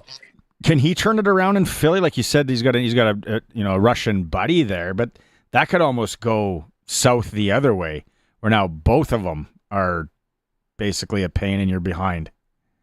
100%. But it's Matvei Michkov, who they've got high hopes on. They're going to try and build their franchise around a guy like that. And I think, he hasn't been what they had hoped. And I think they thought, well, maybe if we insulate him somewhat with a guy who speaks the language, those two guys can commiserate one together. Look, Kuzmenko's on the last year of his deal. My guess is he'll be out of the NHL after this season. I mean, he's just been that bad this year. Skill-wise, one of the most skilled players I've ever seen in my career. And they used to say that in Calgary about Kent Nilsson here in Calgary. That was before my time here, but said, the most skilled player ever to come through here. Gretzky said he was the most skilled hockey player he'd ever seen. But unless you got the toolbox and you can put it all together and you got the right mindset, it's a waste of talent. And that's where Kuzmenko's at. Like, he just can't figure this out. 2 years ago, Barney, he had 39 goals. That's an amazing thing for a rookie in the NHL to come in and get 39 goals. Now he's on the verge of getting jettisoned out of the league because he can't figure things out between years. Trying to think of a guy that's kind of fallen off the map like that. That's a big number, 39. Yeah. You always talk about the other side of the mountain, where Vancouver, and then last week we talked about, are they going to trade him? I talked to Farhan Lalji, didn't sound like anything, and then they pull the trigger on the deal with the Rangers. I watched the Rangers this weekend, bits and pieces, because they play the afternoon games twice. They look like a new team. He's playing with Zibanejad, and he's on that power play. It'd be interesting now if the Rangers make the playoffs to make a push here. It's so tight in the East. But what does that do do you think, for the Canucks now, a team that the Flames are battling for this playoff spot? And Quinn Hughes, now he's hurt. Without him in the lineup, I like the position that the Flames are in. I don't know how many games left, 30-ish? Yeah, I'm with you. If he stays out of the lineup for any amount of time, look, I bet you everybody in Calgary is hoping Quinn Hughes definitely goes and plays in the Four Nations tournament and tests whatever injury he's got. Yeah, go for it. But again, another example. We talked recently about whether Austin Matthews should go, and I think the answer should be negative. But I do think we're going to see some guys pull out. More and more guys start to pull out of that tournament for injury reasons and to preserve themselves for the people who pay the freight. But Quinn Hughes, he saved their season. I mean, without Quinn Hughes, that team is not even close to being in a playoff race. I think Kevin Lankinen saved their season early with some great goaltending when Demko was out, and now I think it's Quinn Hughes. And if he's hurt, Calgary Flames are in the driver's seat. But I think time will tell. I think I know the answer, but I wonder. I don't know if you think the same thing, but I think the Vancouver Canucks traded the wrong guy. Like, if you've got a personality issue in that room between a guy who cares too much and is probably a bit of a jerk because of it, and a guy who cares too little and also makes big money for the next bunch of years, 8 more years, pretty obvious to me who's getting shown the door. As a matter of fact, I don't think that chapter's closed. I still think there's a chance that the Vancouver Canucks try real hard to trade Elias Pettersson before the July 1st deadline when he has full no trade. It almost feels like Elias Pettersson is now like, oh crap. Now I got to perform here, right? Like they traded him. It's on me. I hitch my wagon to the disruptor that maybe that JT Miller was, and just the grit and everything he's a dog, right? I hitch my wagon to that, or get rid of both of them. Like, where you said maybe it still could happen that he gets shipped out of town as well. But I was thinking about this today when I was listening.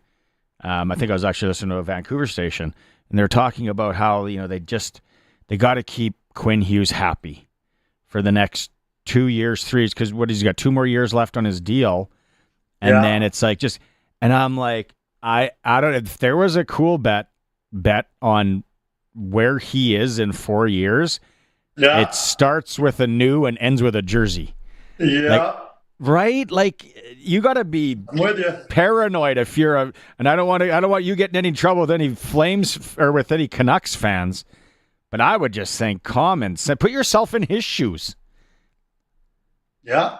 He can write his own ticket, man. He's the best defenseman in the league, or I still think Makar's slightly better, but either way, I think you could even argue that Quinn Hughes plays a more important role for his team than Makar does, because Makar's at least got McKinnon to lean on as well. So, that's going to be something that's going to. I heard that was on. I heard something similar about that today on the radio as well too. They have to make sure they keep him happy, and all this noise that's been happening last year.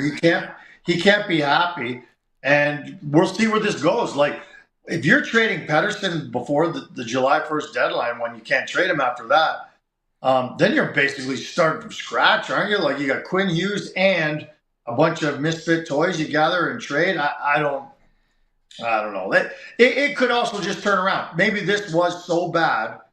I mean, it was obviously so bad that JT Miller had to take time away from the team. I mean, this whole drama needed to end one way or the other. I think ideally it would have ended the other way with Pettersson going. But now that they've done one thing, let's see. You're right.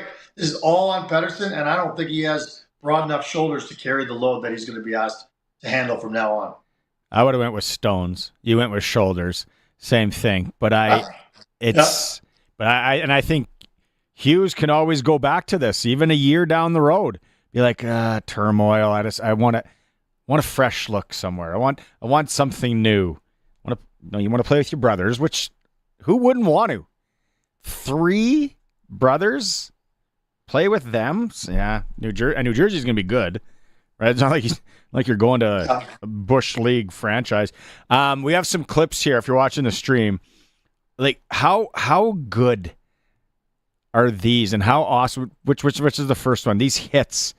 This is the one on Pietrangelo, Cooley, and he has to drop the gloves if you're watching the stream. If not, it was just a massive hit. Rangers Golden Knights game, a decleater as they would call it in football. Pietrangelo not going to the Four Nations. he looked rough after that. And then the other one is the Pahal hit. Yeah, I knew you were going to show that. And then, he kind of has to answer the bell as well. And that was early. Calgary was up 1-0 yesterday. And so, can you play that one again, Curtis? Or here's another look. Oh, like, there's no debating whether or not that's clean or not. Like, that's just clean. But the knee-jerk reaction from every player and probably every opposing fan in the NHL is always that was dirty because we just don't see hitting anymore, right? It's the no-hit league. And God bless guys like Pahal, who is just he's stayed in the league this year, just signed a 2-year extension because he's one of the few guys in the league who knows that he can hit really well and he does it every game. And you're right, he knows as soon as he delivers a hit like that, he's going to have to fight. So if you watch that clip one more time, you'll see he finishes the hit, gets up, and drops his gloves and is looking around going, which one of you guys is coming? That to me, we need more NHL hockey players like that. Good Estevan, Saskatchewan boy.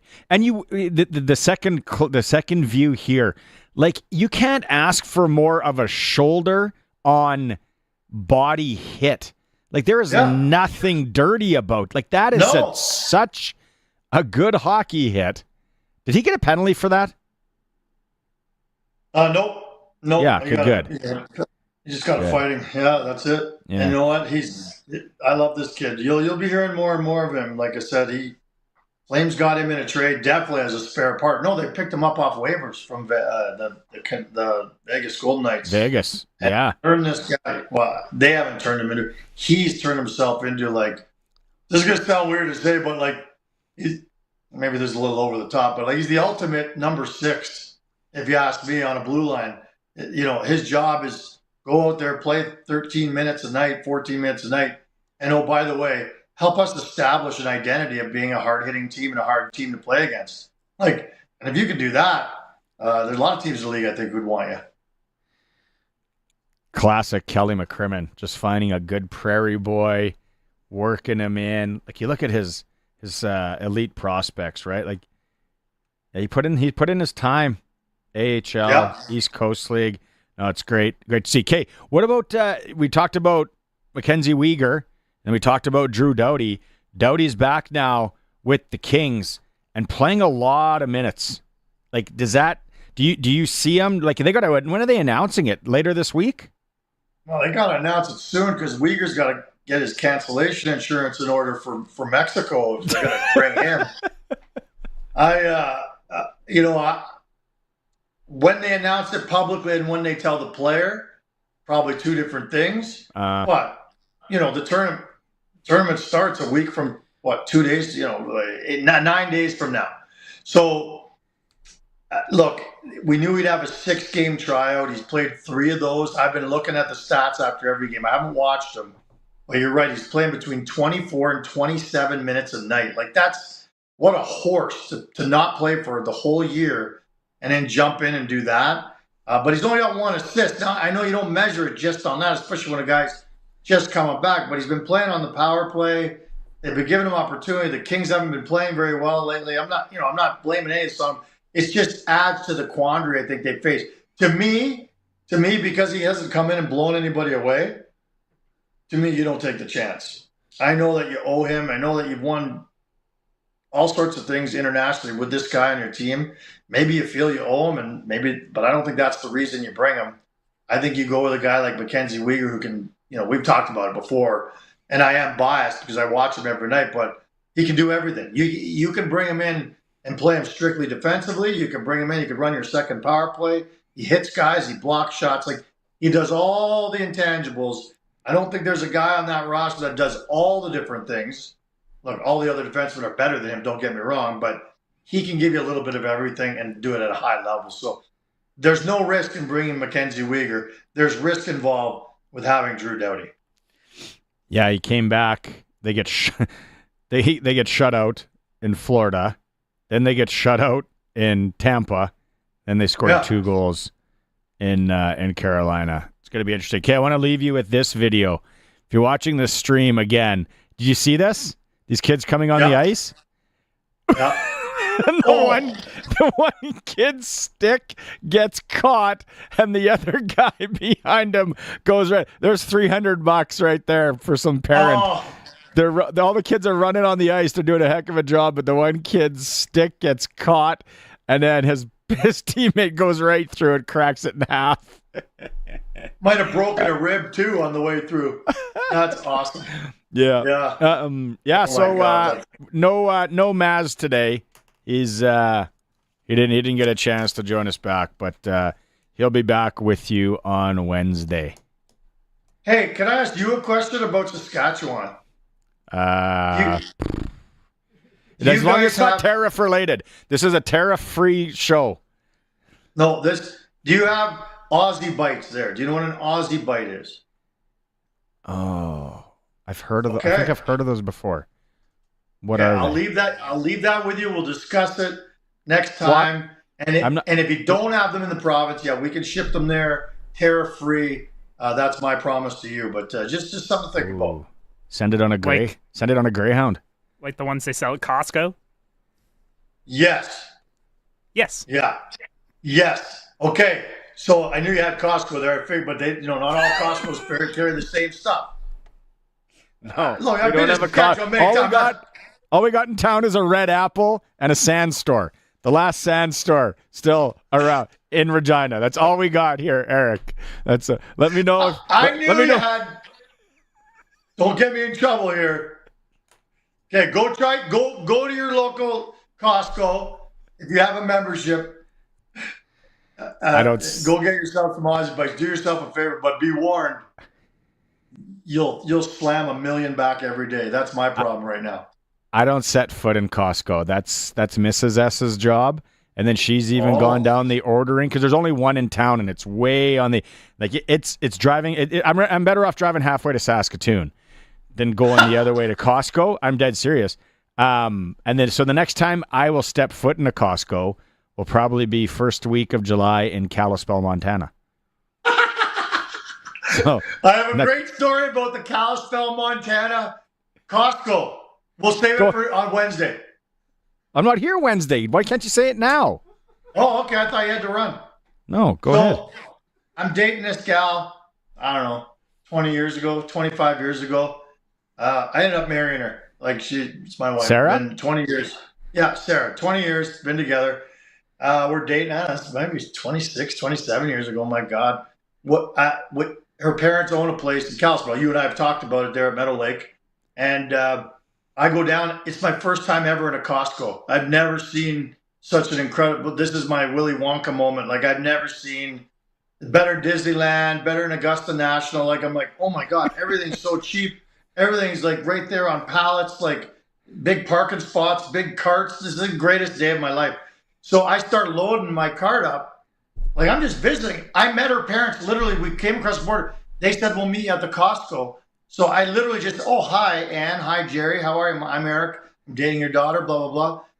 I load up my cart with almost $2,000 worth of stuff. I got a microwave. I got a tube from my cottage. I got $2,000.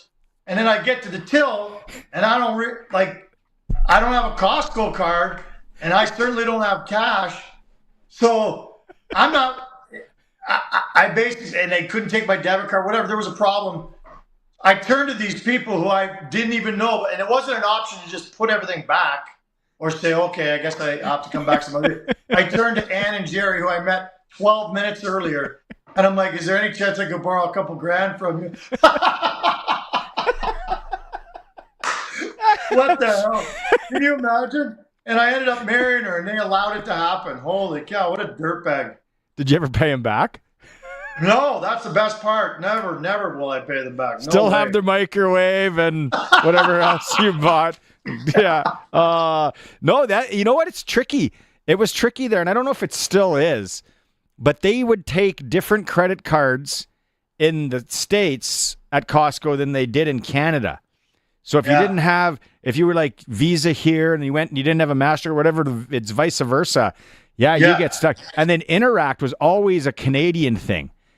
Interact in the U.S. came later. For some reason, it's one of our, kind of like Anne Murray. We hang our hat on some real good thing. We were Interact first, and then you'd go, I'll just Interact it. And then everyone at Costco sitting there going, what? What's Interact? It's no, cash or Visa, you pigeon. Yeah. That's good. Well, you didn't have to pay him back. That's even better. Oh, come on. I paid him back, probably with interest. I'm a good guy that way. And otherwise, they wouldn't have let me marry their daughter. Okay, buddy. You're with Maz on Wednesday, and then we'll catch up next Monday. Are you going to Okay. Four Nations? Yeah, I leave next Tuesday, so I'll probably have to call you that following Wednesday before the game from Montreal. I might be there. I got my media pass today. Atta boy! I don't know if I'm going to go, though. You should go. I don't know. Does Sarah's parents, do they got any extra funds? Can they lend me some money? I'll give them a call. I'll hit them up. They're good like that. You can lend me some air miles. Okay, see you next Monday, bud. Later. See you, buddy. Cheers. Eric Francis, our NHL insider for the new king of trucks in Southie Saskatchewan, Southie Mainline Chrysler, worth the drive every time, guaranteed. Take a break. It is the Sports Cage. We are streaming live at sportscage.com and on the home of sports in Saskatchewan, 620 CKRM. Take a trip down memory lane. Weekdays at 1 o'clock with Colin Lovequist. Number Ones at 1. A full hour of country's greatest hits and the stories behind them. We'll take a look back at musical milestones, celebrate some country music birthdays, and a whole lot more. It's all brought to you by North Home Windows in Foam Lake. Number Ones at 1 with Colin Lovequist on the Voice of Saskatchewan. 620 CKRM. We want your business on board for the Harvard Media online auction. It's easy. All you've got to do is provide items like gift cards, experiences, services, or whatever cool product you have. And in exchange, we'll give you a world-class marketing campaign. No entry fee or cash outlay, just a good old trade deal. That hammer could be coming down for you. Just hit up harvardmedia.com and join in on all the excitement. Terms and conditions apply. On the farm, dirt doesn't just get under your fingernails. It runs through your veins. Your equipment is just as tough. You bought it for its rugged dependability and efficient operation. To keep your machinery running as good as the day you bought it, you want genuine AGCO parts, fluids, and filters from Nick Service. Their friendly parts staff has what your equipment needs to keep it running at the top of its game. Keep it genuine at Nick Service, your local genuine AGCO parts headquarters. Bidding is now open for the timed online land auction for Michael and Kim Weinrock near Lapman and Kisby, Saskatchewan. Register to bid at macauctioncompany.com. Up for auction 6 quarter sections of good farmland in the arms of Brownie and Brock. Also, a beautiful home quarter near Lapman, Saskatchewan with a 1,970 square foot bungalow and a 180 foot shop. Got land to sell? Call the Saskatchewan Land Auctioneers today. Bidding closes on the Weinrock line this Wednesday, February 5th at 10 a.m. Olympic Buildings is looking for post-frame building crews to construct their post-frame buildings. This can be from any part of the province, and they'll pay better than industry average. To talk about getting your company to construct their buildings, visit olympic-buildings.ca. Welcome back to the all-new Sports Cage. Connect with the show. Call 1-866-767-0620 or text 306-936-6262. Clutch performer time. Hey, Maz, you're back. Hey. Back. It was a successful trip. How did the assignment go? Well, listen, do we not have a tariff deal? We got a 1 month reprieve. They called in anybody and everybody to help negotiate this thing. So, hey, listen, you get the call. You got to do your civic duty, right? Or is this federal duty? Could you imagine if they sent a Sports Cage team to negotiate? First off, things would change. Okay. And speaking of Sports Cage, $25 green fees across the board, everywhere. No ice more than $100 an hour. Or how about your card is always included and liquor. And if we ever get merch, I found the perfect Sports Cage outfit that all of us would have to wear. We would only sell one thing in the Kanye store. West's wife? I'm going to try and find it. Did you see that yesterday? Wow. Talk about needing attention. Because the kids are like, Dad, the Grammys are on. And I'm like, good luck with that. I was downstairs and I'm like, ever since, it's always been woke, but it's like super woke. I couldn't tell you anybody. And then that whole Beyonce thing, like by the time you text me, hey, Beyonce, I'm like, so John Rich, when it's time to talk about the Grammys, I got John Rich's text ready to go. Hold it. Or his quote, his tweet. I I tried sending that to the fellas. Let's go. We got a clutch performer in, and we got a few.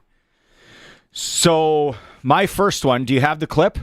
Braden Yeager, former Moose Jaw Warrior, now with the Lethbridge Hurricanes. There it is. Point number 300. 299. Yeah, because he got the hat trick in the first period. So 300 would be right here. Oh yeah. There we go. Look at that shot. If you're watching the stream, it's an absolute laser on the power play. Yeah. Top shelf. And then here comes 301 too. Here's just for fun. But I don't get it. When these goalies are that big, why are you going down on your knees? Stand there. You're 6-something. Dude, you're not hockey guy. You're not doing any goalie camps anytime soon. It's just how they play. When there's a shot comes like that, I don't care how you're standing. That thing's probably finding the back of the net. So good job, Saskatoon boy, former Moose Jaw Warrior, Braden Yeager. Over 300 points in the Western Hockey League. Colson, I'm going to pull up my other one. What was yours? Mine is Mr. James Van Riemsdyk, yeah. Took a high stick to the face. Okay. What was it? This is 30, brutal. 30 stitches, 4 teeth removed, came back in the game, got an assist on the game time, one of the comeback goals, goes out after the game, gets an x-ray done. Oh, there's another tooth in your lip. Need to remove a stitch, take the tooth out, get a bone graft, root canals, eating through a straw, playing tonight against Dallas or last night, whatever that was. Like, does it get any more hockey guy than that?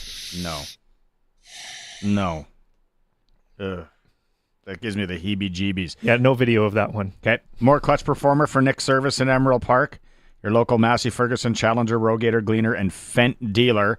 It is the U of R men's and women's curling teams. You can go to Sportsnet or sportscage.com, read the story. They both brought home the championships. University men's team, Josh Bryden, Adam Burkak, Carter Williamson, and lead Ryan Grabschik. Sorry, I might have hashed that up, Ryan. But anyways, they got gold. Then the women's team, who's been there before, I think it's 4 of the last 6 years for the women's team. Skip, Chloe Johnson, third, Chantel Hogg, second, Tessa Silversides, and lead, Hannah Rugg.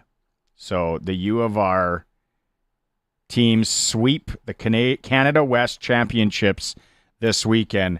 Good on them. Story is up at sportscage.com. You had one, Maz?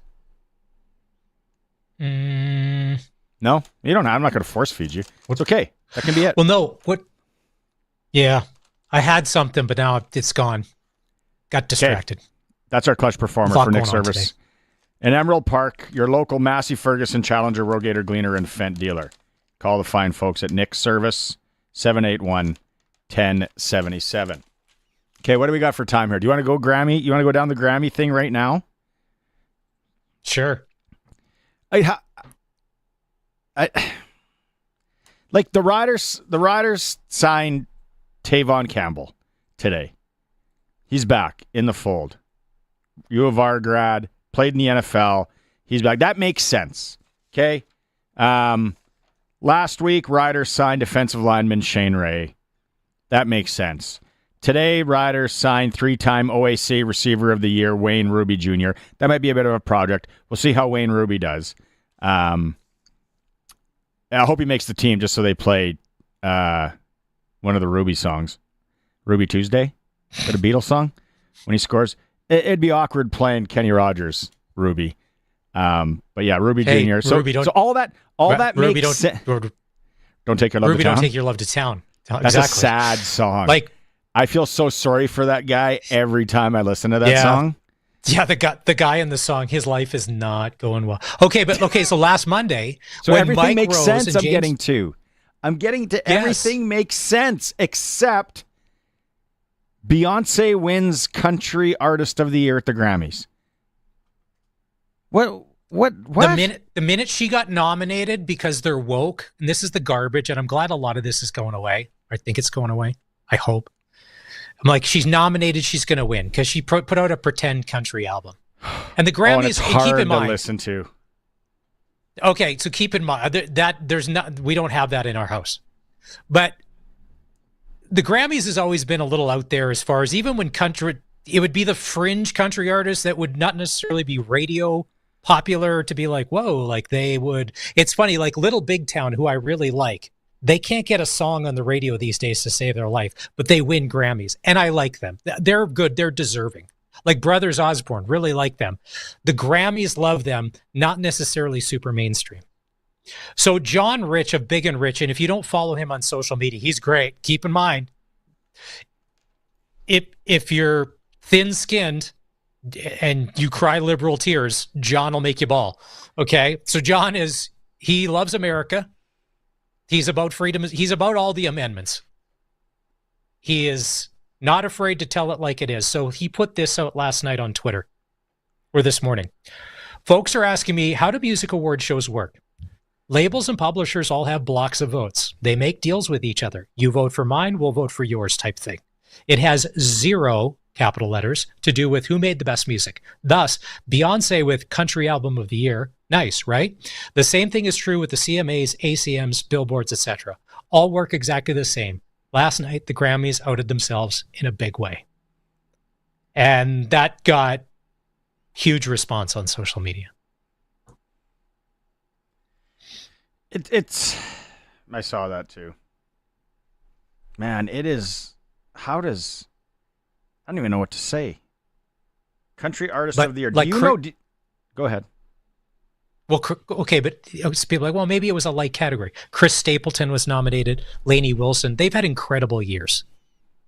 So there was some real people nominated in that category. But I'd take the Johnner Boys over Beyonce for a Grammy. Country music. We talked about last week when Harry was on, when they did the song, and Merle Haggard walked out for Africa famine relief. You ever seen that documentary on Netflix? It's unbelievable. We Are the World. It's based on We Are the World, how they started at like 10 at night and it went to like 8 in the morning and everyone was like pissed off and frustrated. And Merle Haggard just at one point gets up and leaves. And it's kind of known as pulling a Merle now. But if you want something to make you kind of a little bit sick to your stomach. Wasn't it Waylon Jennings? Waylon Jennings. Merle Haggard, Waylon Jennings. Yeah, Waylon Jennings. That's what it was. Sorry, all you Merle fans. Frank Sinatra has 11 Grammys. Frank, it might not be your cup of tea, but he did some pretty awesome stuff musically. The Beatles, might have heard of them, 7 Grammys. The Rolling Stones, 3 Grammys. Beyonce, 33. Yeah. See, like it's once again, because it's woke. It's like it's not about what's good. It's about obviously what's popular and who owes who a favor. That's embarrassing. She should give it back. Like, she knows. She should. She knows she's not the best country album of the year. Curtis? This is in your wheelhouse. Oh, gee. Oh, no. Here, let me crack the microphone real quick. You know what? I was weirdly rooting for Post Malone to win it. I really liked his F1 Trillion album with all the collabs that he did. Shut your mic off. Okay. All right. Yeah, not exactly country music either, but I would have taken a Post Malone because at least he's doing these duets with guys like Luke Combs, Blake Shelton. Like he's doing everything he can I apologize, to buy his way into country music. Let it be known that Barney apologized to me today, 4/49, February 3rd. Write it down in the book, Colson. Yeah, the one with Morgan Wallen. That was like the song of the summer. I had some help. Come on. You're going to trash me immediately? Those things get so over. Well, yeah, that's how it works. So last year was Lainey Wilson. Little bubblegum for me. 2023 was Willie Nelson. Like, we all love Willie. I know, but what did Willie put out in 2023? They love going out on the weird They branch. do. They do. Chris Stapleton, Stapleton, 2022. Miranda Lambert, 2021. Tanya Tucker in 2020. Like, again, I know. Tanya Tucker, I like know. that's early 80s. Like, I know. Casey Musgraves in 19. She's actually she is country and like She came to is, Country but she's Thunder, people Grammy were like- country. yeah, people were like so disappointed because she just stands up there and sings. It's like she's not flying around, hooked up to any apparatuses. And yeah, she just stands up there and sings. Stapleton won it in 18 too, eh? Okay, so in 2017, you know who won it in 2017? I have never heard of this person's name. Like, this person literally could work at Brand's convenience store. Sturgill Simpson. Oh, he kind of sings. That dude kind of sings like funny, kind of like dirty country. Like it's a little dark and like swearing and stuff. Oh yeah, like what? It's a little outlaw. What were those guys back in the day? Smith and Smith. Cletus No. T. Judd. No. McLean and McLean. McLean and McLean. McLean and McLean. Chris Stapleton won it again in 16. Miranda Lambert won it in 15. Casey Musgraves in 14. Zach Brown Band. Lady Antebellum back-to-back. Taylor Swift. George Strait, 2009. Okay, now we're getting into some country music. Vince Gill in 2008. Alison Krauss in Union Station. Anyway, Beyonce wins Country Artist of the Year. Gross. Let's take a quick break. Sports Cage. Streaming at sportscage.com. This is Country Gold with Steve Harmon. Your home for the country hits of the 80s, 90s, and 2000s. Hello, I'm Steve Harmon, inviting you to join me for Country Gold. Each week we play country favorites from the 80s, 90s, and 2000s, and we check in with the stars who made them, too. This weekend on Country Gold. Country Gold, brought to you by Trent Dickin and his experienced team at Flooring Superstore. Saturday mornings at 6 and Sunday afternoons at 4 on the Voice of Saskatchewan, 620 CKRM. Get it hot and get it fast. Western Pizza. At Western Pizza, you can order online. Nothing overly crazy about that, right? But you can also get free delivery on orders over $25 for a limited time. Now that is kind of crazy. Pizza, Caesar salad with satisfying garlic toast, baked lasagna, crispy chicken wings, and more on their extensive menu. Visit westernpizzaexpress.ca and get free delivery today. Western Pizza. Big on toppings, big on taste. And get it hot and get it fast. Western Pizza. Did you know that February 11th is 211 Day? It's a day to raise awareness of this valuable service that connects people to community programs, social services, government supports, and more. 211 is answered by a real person who is trained to find the support you need. Life can be hard. Finding help can be easy. You're not alone. Help starts with 211 for all of life's challenges. Just dial 211 or visit sk.211.ca. Help starts here. The 620 CKRM Country Corner is brought to you by Glasses TV, your SaskTel authorized dealer, and Foster's Audio Video in Carlisle. Get the newest cell phone today with an amazing SaskTel rate plan.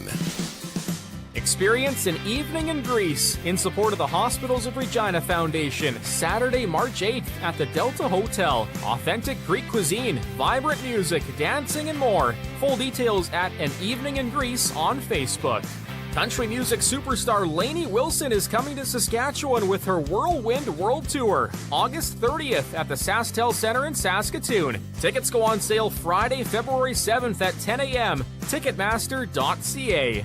And spend your Saturdays with the Symphony. The Regina Symphony Orchestra has exciting and fun events planned over the coming months. Explore the full concert list at reginasymphony.com. For more information, visit 620ckrm.com. The all-new Sports Cage. Watch our live stream at sportscage.com and on the radio at 620 CKRM. Local hockey rundown. We got lots of CFL talk coming up after the top of the hour. Darian Durant. We're going to have Justin Dunk again. Flin Flon, Maz, 4-0 over Melfort. That was the worth the drive game of the week for Southie Mainline Chrysler. Shut him out. Matthew Keeper, another shutout. They are rolling. Estevan 5-2 over Weyburn. That was a big win. SJHL report coming up for Southie Mainline Chrysler tomorrow. Western Hockey League, Pats dropped 2 on the weekend, Friday and then Saturday to Brandon. Edmonton 2-0 over Lethbridge. That was an interesting win. PA beat Wenatchee. Swift ends their BC swing with a win in Kelowna. 5th to 8th in the Eastern Conference in the Western Hockey League is tight. AAA midget, it's getting tight there as well. Pac-Canadian shaded Warman on the weekend. Moose Jaw and Saskatoon Blazers split in Moose Jaw. Swift Current took 2 from the contacts. It's getting thick there. Pat C's lead by 1 over Moose Jaw. Swift's 4 back, then Tisdale, and the Blazers dropped back. AAA female, not a lot this weekend because of the use of Sask First U18 camp in Southie. Junior B, things fire up again tomorrow. One huge, you missed it in hour 1. Huge senior game, senior provincial C. Kenora, my boys from the Garlic Belt up there, went into Carnduff. A surprising. I said they stole game 1 and they stole the Kishka. 5-2 over Carnduff. So, yeah, it's going to be rocking in Kenora this weekend. I heard you. So a couple of things Friday when you guys were at the Brand Center. How jealous were you on a scale of 1 to 10? Well, when you were talking to Dave Strush, just what a good guy, what a nice guy. Like he's his dad, he just knows hockey, like he's Sask through and through. And then, who did you guys have? Who were you interviewing? Alan Miller, Henry Burris. No, player. No, not Harry Burris. Oh, our weather and traffic guy, Braxton Whitehead. Braxton Whitehead, just to listen to him talk. So young, got a good head on his shoulders, looks like he's going to have, like when he's telling the story, like the mom, the dad, the sister in hockey, and she's better, and like all of that. And the Pats are really going to miss that. And I know that, like you said, the young and scrappy team this year, but he's got a bright future ahead of him. Like, yeah, exactly. It was Parents' Weekend, and we were trying to snivel our way into the media room for a piece of pizza and a drink after, but all the family was there. And actually, we got in, and I tried to meet the parents just to say, "Great kid, future's bright. Might have a go in media when things are done." But that was really impressive. Did you see Donald Trump today and the Florida Panthers? Yeah, I saw that. He's got a 47 Trump jersey. They made him a 45 and 47. And then, was he like yucking it up? I saw something, but I didn't hear the Colson's got a clip. Doing pretty well, right? Okay. You're nicely positioned. Yeah, you know the expression, he's nicely positioned. I love all these ties. This is so cute. These people. Look at them. I walked in, I said, I think they like Trump. I like them. And you aren't just great protectors of the net. You're also known as the biggest brawlers on ice. Wow. I was with a man named Wayne Gretzky the other day. Do you know Wayne Gretzky? Did you ever hear of Wayne Gretzky? The great one? And he was telling me about a gentleman that protected him named Marty McSorley. Do you know that? You ever hear of him? I don't know if he was a good hockey player, but they say he was very tough. And Wayne was saying he was great as far as he was concerned. He had tough cookies. All of the team's hard work led up to big showdowns last June where you defeated the Edmonton Oilers in an unforgettable, and it was, 7-game series. The Panthers, as I said, started strong with a 3-0 lead. I would love to know what goes through that guy's head. Oh, man. Okay, speaking of Gretzky, because there's a lot of rage over the weekend on social media, some really funny things. A lot of people want Ryan Reynolds and Celine Dion deported. Like, if they're terrifying us, they want some people gone from where they are. Okay. But then there's people going after Gretzky. Gretzky lives in the States. He was at the inauguration. He's one of Trump's neighbors in Florida. He's got his green card. He's allowed to live there and vote for whoever he wants. Stop making it like, because basically the post was, and it got some traction, we're disappointed in you. You were Canadian. You don't speak for, he's not speaking for anybody. He's saying nothing. You're attacking him. Goes to sleep with Janet every night. Things are good in Wayne's world. Leave him alone. He doesn't care. I know. You think CFL talk after 5:00. Darian Durant's going to join us. I got a text to read. We got to read this text from Ed Bankowski, former Ram team manager, after 5:00. It's the Sports Cage. We're throwing the news. Streaming at sportscage.com. We are 620 CKRM Regina. a Harvard media station. It's 5 o'clock. Good evening. There's some drifting snow and it's minus 25 in Regina. I'm Corey Atkinson from the Harvard Media News Center with 620 CKRM News for Echo Sound in Fort Qu'Appelle. Stay connected with a new cell phone from Echo Sound. Call 306-332-6711. A Liberal leadership frontrunner and former Bank of Canada governor is commenting on proposed tariffs from the United States. Mark Carney was on CNN this afternoon and was asked about Donald Trump's comments that the U.S. has a trade deficit with Canada. We provide 60% of your imported oil. Your refineries are geared for that oil. And the U.S. runs a trade surplus on all other goods and services. So, again, it's a very complementary relationship. If the U.S. wants to change that in a more permanent way, we can make choices to change with whom we trade as well. Prime Minister Justin Trudeau says proposed tariffs will be paused for at least 30 days after they were set to be implemented tomorrow. Speaking with reporters, President Trump says he wants a deal with Ukraine for access to its rare earth minerals as a condition for continuing U.S. backing. I want to have security of rare earth. We're putting in hundreds of billions of dollars. They have great rare earth, and I want security of the rare earth. And they're willing to do it. We have an extreme cold warning here in Saskatchewan with wind chills between minus 40 and minus 45. Overnight lows near minus 30 and light winds will create dangerous conditions. Snow moving in from the U.S. tomorrow could keep areas near the international border and a Trans-Canada highway above extreme cold levels. Northern areas near the Yellowhead will likely face bitter temperatures until Wednesday morning. Forecasters predict a gradual warm-up by Thursday. Authorities are urging residents to dress appropriately and watch for signs of frostbite during this period. February has been proclaimed African Canadian / Black History Month in Saskatchewan to recognize and celebrate African Canadian contributions. Parks, Culture and Sport Minister Alana Ross highlighted the importance of reflecting on the strong history of diverse communities in the province. The Saskatchewan African Canadian Heritage Museum thanked the government for the proclamation, stressing the significance of acknowledging African Canadian heritage. And some U.S. Congress members are launching an investigation into erroneous emergency alerts that were sent out to cell phones during the Los Angeles wildfires last month. Wireless emergency alerts were critical during the wildfires, and there are questions why some areas that should have gotten them never did. But there was also at least one mistaken erroneous alert that went out to all 10 million residents of LA County, telling everybody they were in danger and to evacuate, when in fact most were nowhere near the wildfires and were not in danger. Now 14 members of Congress are demanding answers, saying erroneous alerts like that will cause people to mute or ignore future alerts, which could be deadly. Alex Stone, ABC News, Los Angeles. It's 5:03, and that's your 620 CKRM News. Read more stories from around your community and around the province at sasktoday.ca and 620ckrm.com. Your weather is next.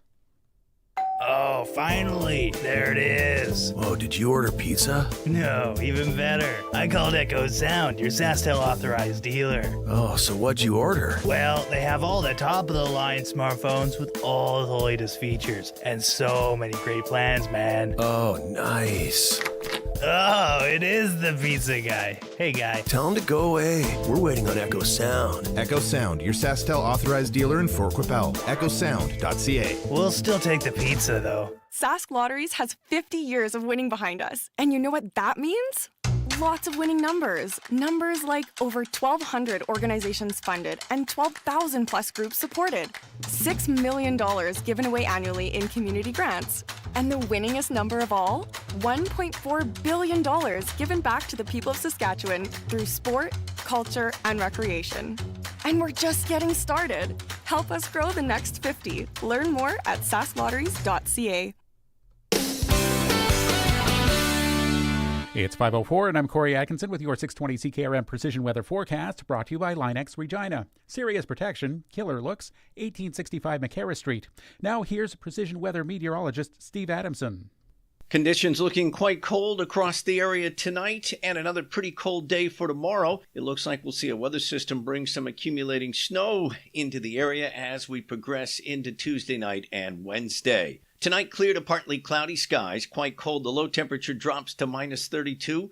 The wind chill as cold as minus 41 at times. Tuesday turning cloudy, chance of some flurries. Temperatures remain rather cold, the high near minus 20. Chance of flurries is 50%. Tuesday night, cloudy with some occasional light snow, 1 to 2 centimeters possible. The low temperature near minus 20, 60% chance of snow. Snow is likely on Wednesday, 4 to 8 centimeters accumulation, the high near minus 16, 90% chance of snow. Dry weather for Thursday and Friday with a mixture of sunshine and cloud cover both days, with a high temperature each of those days around minus 18. With your 620 CKRM weather forecast, I'm Precision Weather Meteorologist Steve Adamson.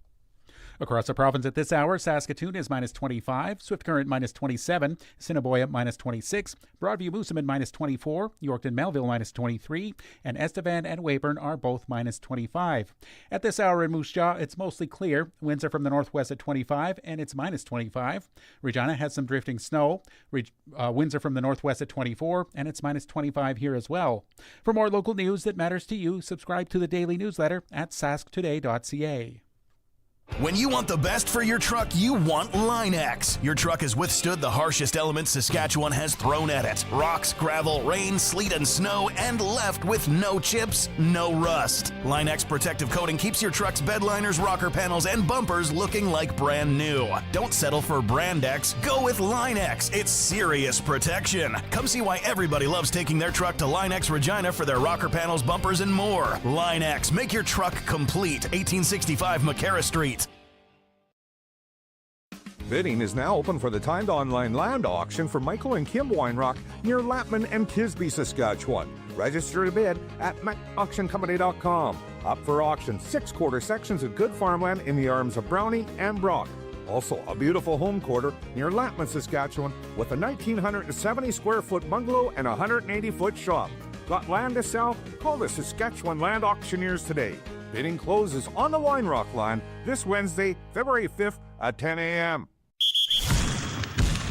Broadcasting from Century Studios in downtown Regina, Harvard Media presents the all-new Sports Cage, where Saskatchewan comes to talk local sports. Brought to you by Kellen Solar. 35 years of experience moving water from a dugout or well without electricity. Visit KELLNsolar.com to find out more for your livestock operation. Be a part of the show. Call 1-866-767-0620 or text 306-936-6262. The all-new Sports Cage. Streaming at sportscage.com and on the radio at 620 CKRM.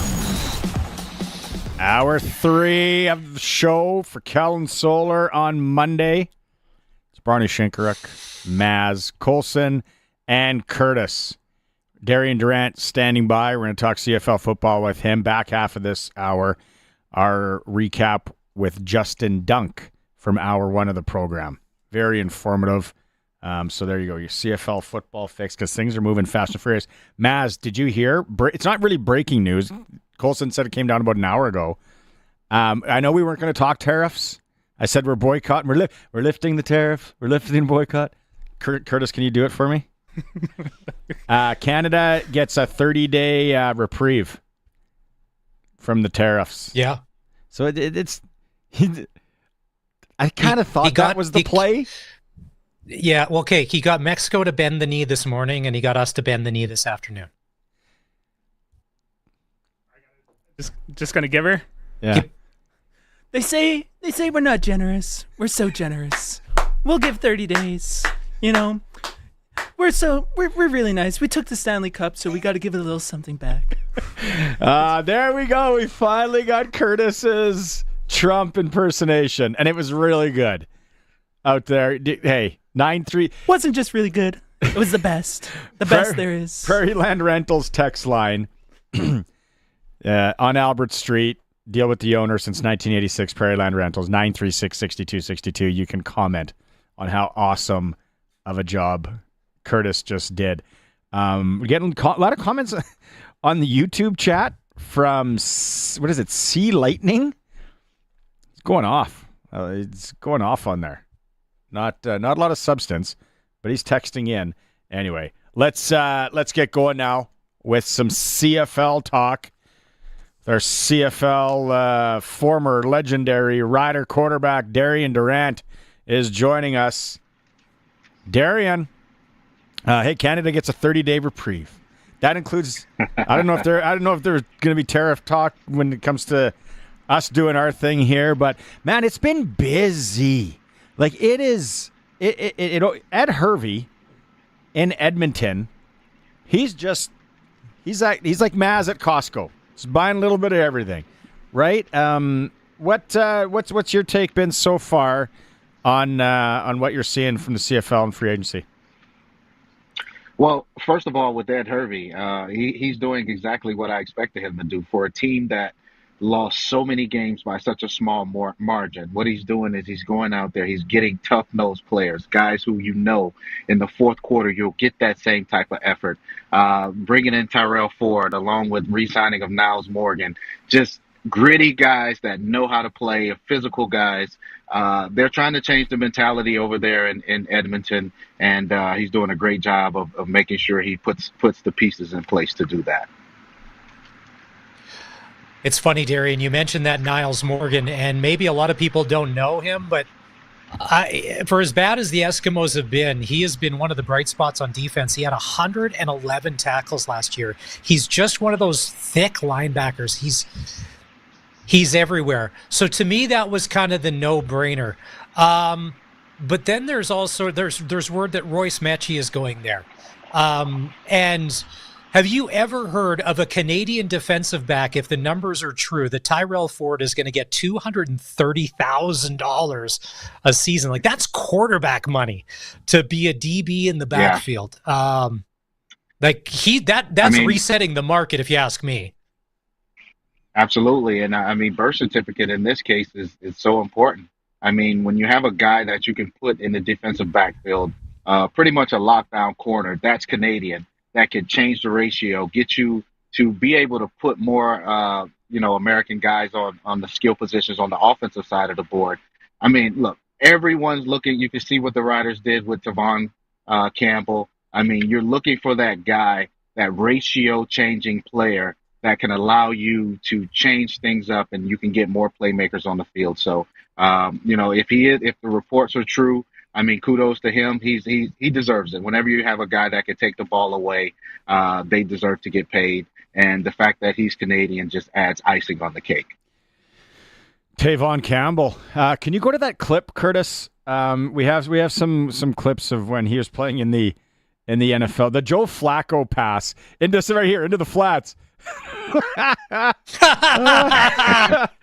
Jets. That'll be the easiest one he'll ever have. I'll tell you that. No, but what a great signing for the Riders. Like almost Canadian, like found money in a way. Yeah. Whenever you can make things happen like this, and even when he was younger, he was running in the low 4.3. So an older Tavon is a 4.4 guy, a guy who can still run, who can still make plays. And like I said, he's a ratio changer. So great pickup by Jeremy O'Day and staff of getting a guy who can lock down one side of the field and also give you that ratio changer that you need to put other guys on the roster to make a significant impact on other sides of the ball. We had a text come in to the Prairie Land Rentals text line at 936-6262, guys. And it was former Rams team manager Ed Bankowski, and he wanted to remind us that Tavon Campbell was a member of the Rams indoor track team when he was at the U of R. And also he dabbled in a little bit of the Canadian national rugby team.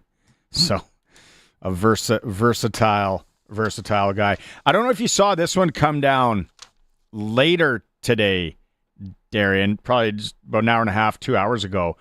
Riders taking a stab here. This could be a little bit of a stab in the dark. Guy by the name of Wayne Ruby Jr., 6'1", 190 pounds. He's a wide receiver. Florida native. He was in the Ohio Athletic Conference and lit it up there over the last 3 years. Some really good numbers. What did he have? At 105 receptions, 1,785 yards, and 30 touchdowns to lead all NCAA Division IIIs in both receiving yards and touchdowns. So maybe a little project there, Darian. Back to your time. But sometimes you got to take a stab in the dark with things like that and say, you know what? I see something in this guy. He's probably not going to get a look NFL-wise, let's bring him up and see what he can do. Absolutely. This is what your scouting staff gets paid for, to find these diamonds in the rough, to find these guys who may have not had the grades coming out of high school or may have been overlooked, may haven't developed their bodies fully, and had to go to a smaller school in order to play and be seen. So, this is a perfect signing, I think. A guy, not much expectation coming in, but if he does and he comes in and he provides depth, or not only depth, if he's able to come in and earn a roster spot, this is amazing. So great job by the scouting staff of just being able to find guys like this. And this is how you build your roster around guys who you can find that may be, hidden gems. So yesterday, a lot of us Rider fans watching online getting FOMO, the fear of missing out, because Ed Hervey was going to town, potentially 8 players signed. And we're like, well, I know we signed Mike Rose. And last week we talked about Mike Rose and James Waters got released, and we really like them. Waters signs with Winnipeg, I think, on Wednesday. And obviously Rose, who apparently we didn't have the best money offer, but he wanted to come to me. So I like that. But here's the thing, and Darian, you mentioned this going back a year. We need a number 1 receiver. Kenny Lawler and Eugene Lewis still not signed. There's rumblings out there. There's teams involved and there's offers out there. And potentially the Riders are in on this. We've always said this is the biggest thing that we need because we can fill the holes. Are you good with either guy if it was a Lewis or a Lawler that ends up in Rider Nation? Because I sure would be. Yeah, I'll be good with either guy. Both guys are big-time players. Both guys, there are the two best 50-50 ball guy when the ball's in the air.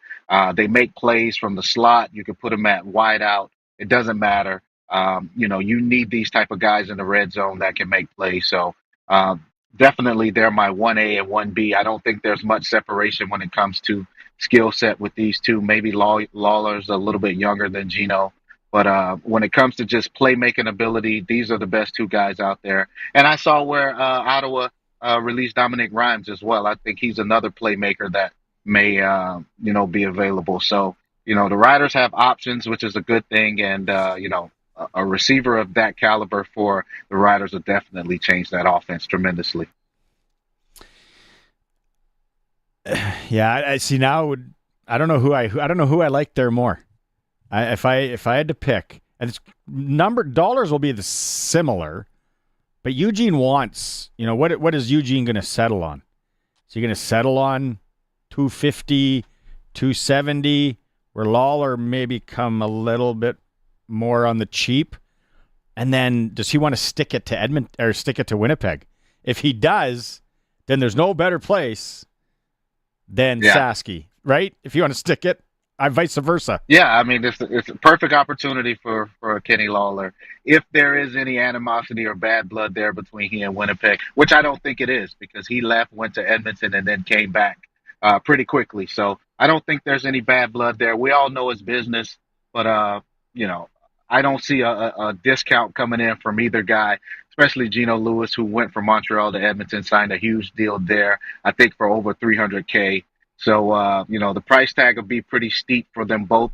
But if you can get, 10 touchdowns out of either, it's well worth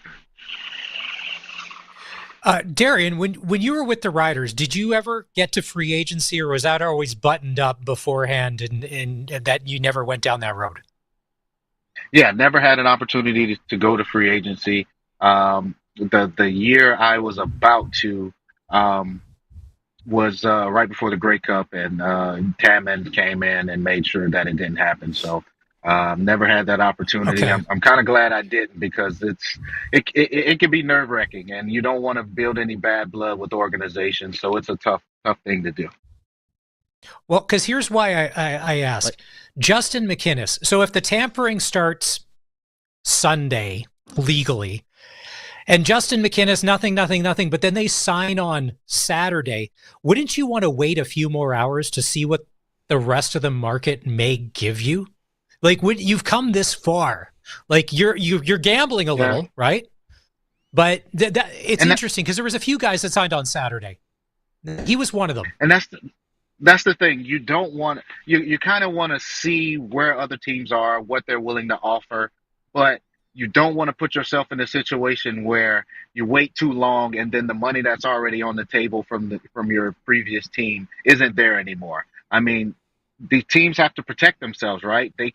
They'll put a deal out there. Either you accept it or you don't, and they have to move on. So sometimes it's better to just sign and stay with the team you have and be in a good situation for a few $1,000s less. It's not worth going to a situation that's maybe a bad football situation for you just for a few more dollars. Okay. Okay, there's going to be a lot to talk about this week into next week, but before we let you go, gotta ask, Super Bowl. Give us the Darian pick. How do you foresee this going?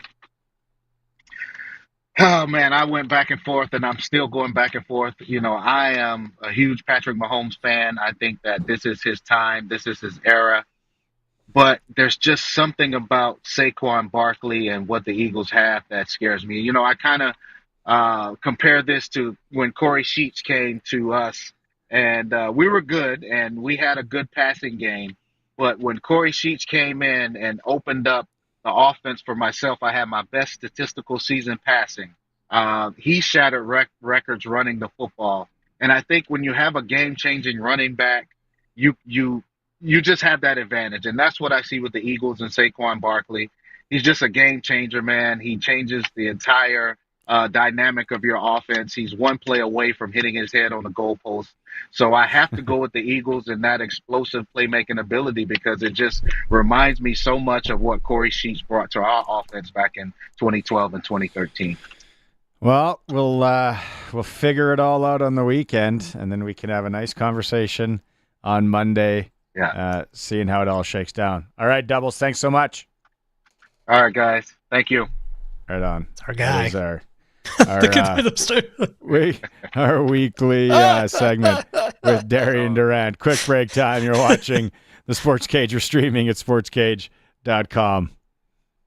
620 CKRM is your home to country's greatest hits and the 90s at 9.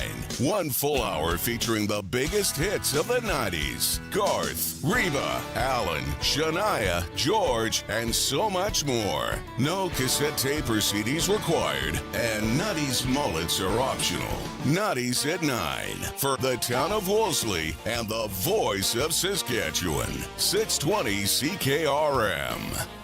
New year, new ride at Watrous Mainline GM. GM employee pricing on remaining 2024 Yukon Denali's. Save over $10,000 blowout pricing on all remaining 2024 Yukon Denali's with finance rates starting at 0.99%. Watrous Mainline is Canada's largest Buick Envision dealership with over 100 en route. Get in on the new year, new ride sale at Watrous Mainline GM with huge cash savings. Your GM Superstore since 1962.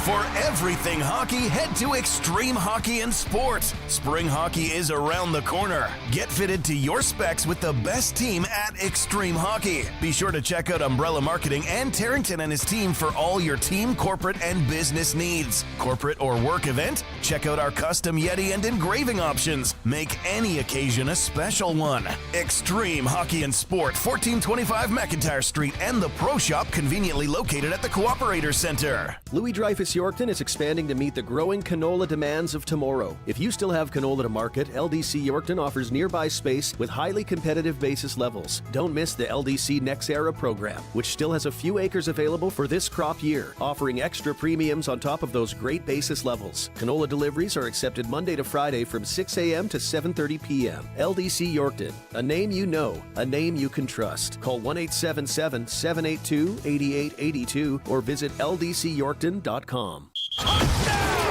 Welcome back to the all-new Sports Cage. Get social with us. Follow us on X at Sports Cage. Watch our video stream at sportscage.com and always on the radio at 620 CKRM. We're going out checking the Prairie Land Rentals text line. A few texts have come in. One guy wants to fight you, Maz. Basically. Why? He said, BS. Gretzky is a traitor. Maz can STF you. So, to each their own. If Wayne can live wherever he wants. If he wants to live near the rich people in Florida, Wayne's earned that right? I'm not getting into it. Do you think Donald Trump knew that Marty McSorley was up in Kenora a few weeks ago? I was hoping he was going to mention Saskatchewan. I was hoping he was going to mention. That'd be so funny. Curtis, can you do a quick shout out? Home of the Cobras. Yeah. No, I did not know. But if I did know, I'd say, it's okay. It's not the greatest. Not like the Florida Panthers and the Stanley Cup right here. You're supposed to give Kenora a shout out, Donald. Yeah, Kenora. Donald. Shane saying on the YouTube chat line, no one had any tackles for a team called the Eskimos last year. We get it. It's the Elks. CL Lightning wants to know how old. See this? The nickname's already catching on. How old is Ruby Tuesday? Here we go. He is. Does it say how old he is? Isn't he 23? 6'1", 190. Yeah. It's got to be in that 23 year. Yeah, they don't have it. But here's the thing. Much like last year, if they see the potential in the preseason, like with Dante Myers, get them on the roster. Oh, yeah. Don't wait for an injury. Try them out. Because when Dante came on, he made a difference. He was one of their best players, and he was a deep threat. Sadly, he got hurt. And this is the other thing, too. And since there's no commission in the CFL and Suter can't get fined, expand the rosters. If you're paying all your practice roster guys real money anyways, make it 45. Make it 46 or 47 players. Because look you got your punter, your long snapper, and your field goal kicker. So that's 3 out of the 40. Those guys are gone. They're not real players. Don't take offense to that, but you're not every down players. And then take another 3 out of there for your quarterbacks. Okay, so now you're down to 37. All right, split between offense, defense, and special teams. 2 or 3 more guys on the roster to stretch it out. You make new stars, player safety. You want to sell the league, right? You want to grow the players and the personalities. The craziest... sorry, I was only half paying attention to what you were saying there. Because the craziest thing just now happened. Guess who texted me while you were talking there? And Curtis just did his thing. It's either Brett Lothar or the real Donald Trump. Marty McSorley. No way! Legit just texted me. Barney, if you guys want me to jump on sometime, fire me off a text. It's like I'm just texting him that we were just talking about you, and Donald Trump mentioned you. And then he didn't mention Kenora, though. That sucks. If he's on social media, probably his phone or whatever would have blown up, because when he would have got that shout out to be like... I don't think he is on social media. Marty doesn't seem like a social media kind of guy. No. Marty seems like I'm going ice fishing north of Kenora on a Monday, -30 kind of guy, which he did. And I think that's why a lot of people love Dustin Byfuglien, because Dustin Byfuglien was one of those guys to be like, yeah, I'm going to disappear and go off the grid for 3 weeks and you won't find me. That's what we loved about Big Buff. Yeah. And I think, Marty gives off those vibes too. And just his age as well. Okay, so just a quick interjection. From what I'm finding here, Ruby Tuesday is born in 2000, so he'd be turning 25 this year. Okay. And I like his Twitter name, Mr. Get Open. I like it. He probably, I wonder if he even knows the song Ruby Tuesday. Well, if he sticks around, he's going to be on the Sportscage. We'll be talking to him about it. We'll play it. Couple of things. Saturday, I was at the gym, and JT Miller had already scored for the Rangers in his first game. And a guy next to me, he had a Canucks hat on, and I just wanted to ask him, be like, hey, man, and not in a fun way, just to be like, how are you feeling about your team? Because I want to talk about a bit of an emotional roller coaster, because he was out there, he was repping the thing. And then here's the other thing, too, because we had a good in-depth conversation about all the different types of people you see at the gym. Know who we forgot, which I saw on Saturday as well? The couple that's in love, and the guy is making the girlfriend rack the weights. Okay? He's working out, and she's the one doing the weights. I know the people in love at the gym. No, I know that I've been there before. No, it's like, hey, you want to go to the gym together? Always that so cute. Well, no, but there's always that guy that's working out and she's helping him. Like she's getting weight and racking weights and doing all that. I can't think in what universe that my wife, there's ever a scenario where that is ever happening. Ever. She was just happy. Like I said, they're young, they're in love, they're at the gym. They were doing leg press. Well, he was doing leg press. She was changing the weights. Under 9 months. That thing's lasting. Hammer the under on that one.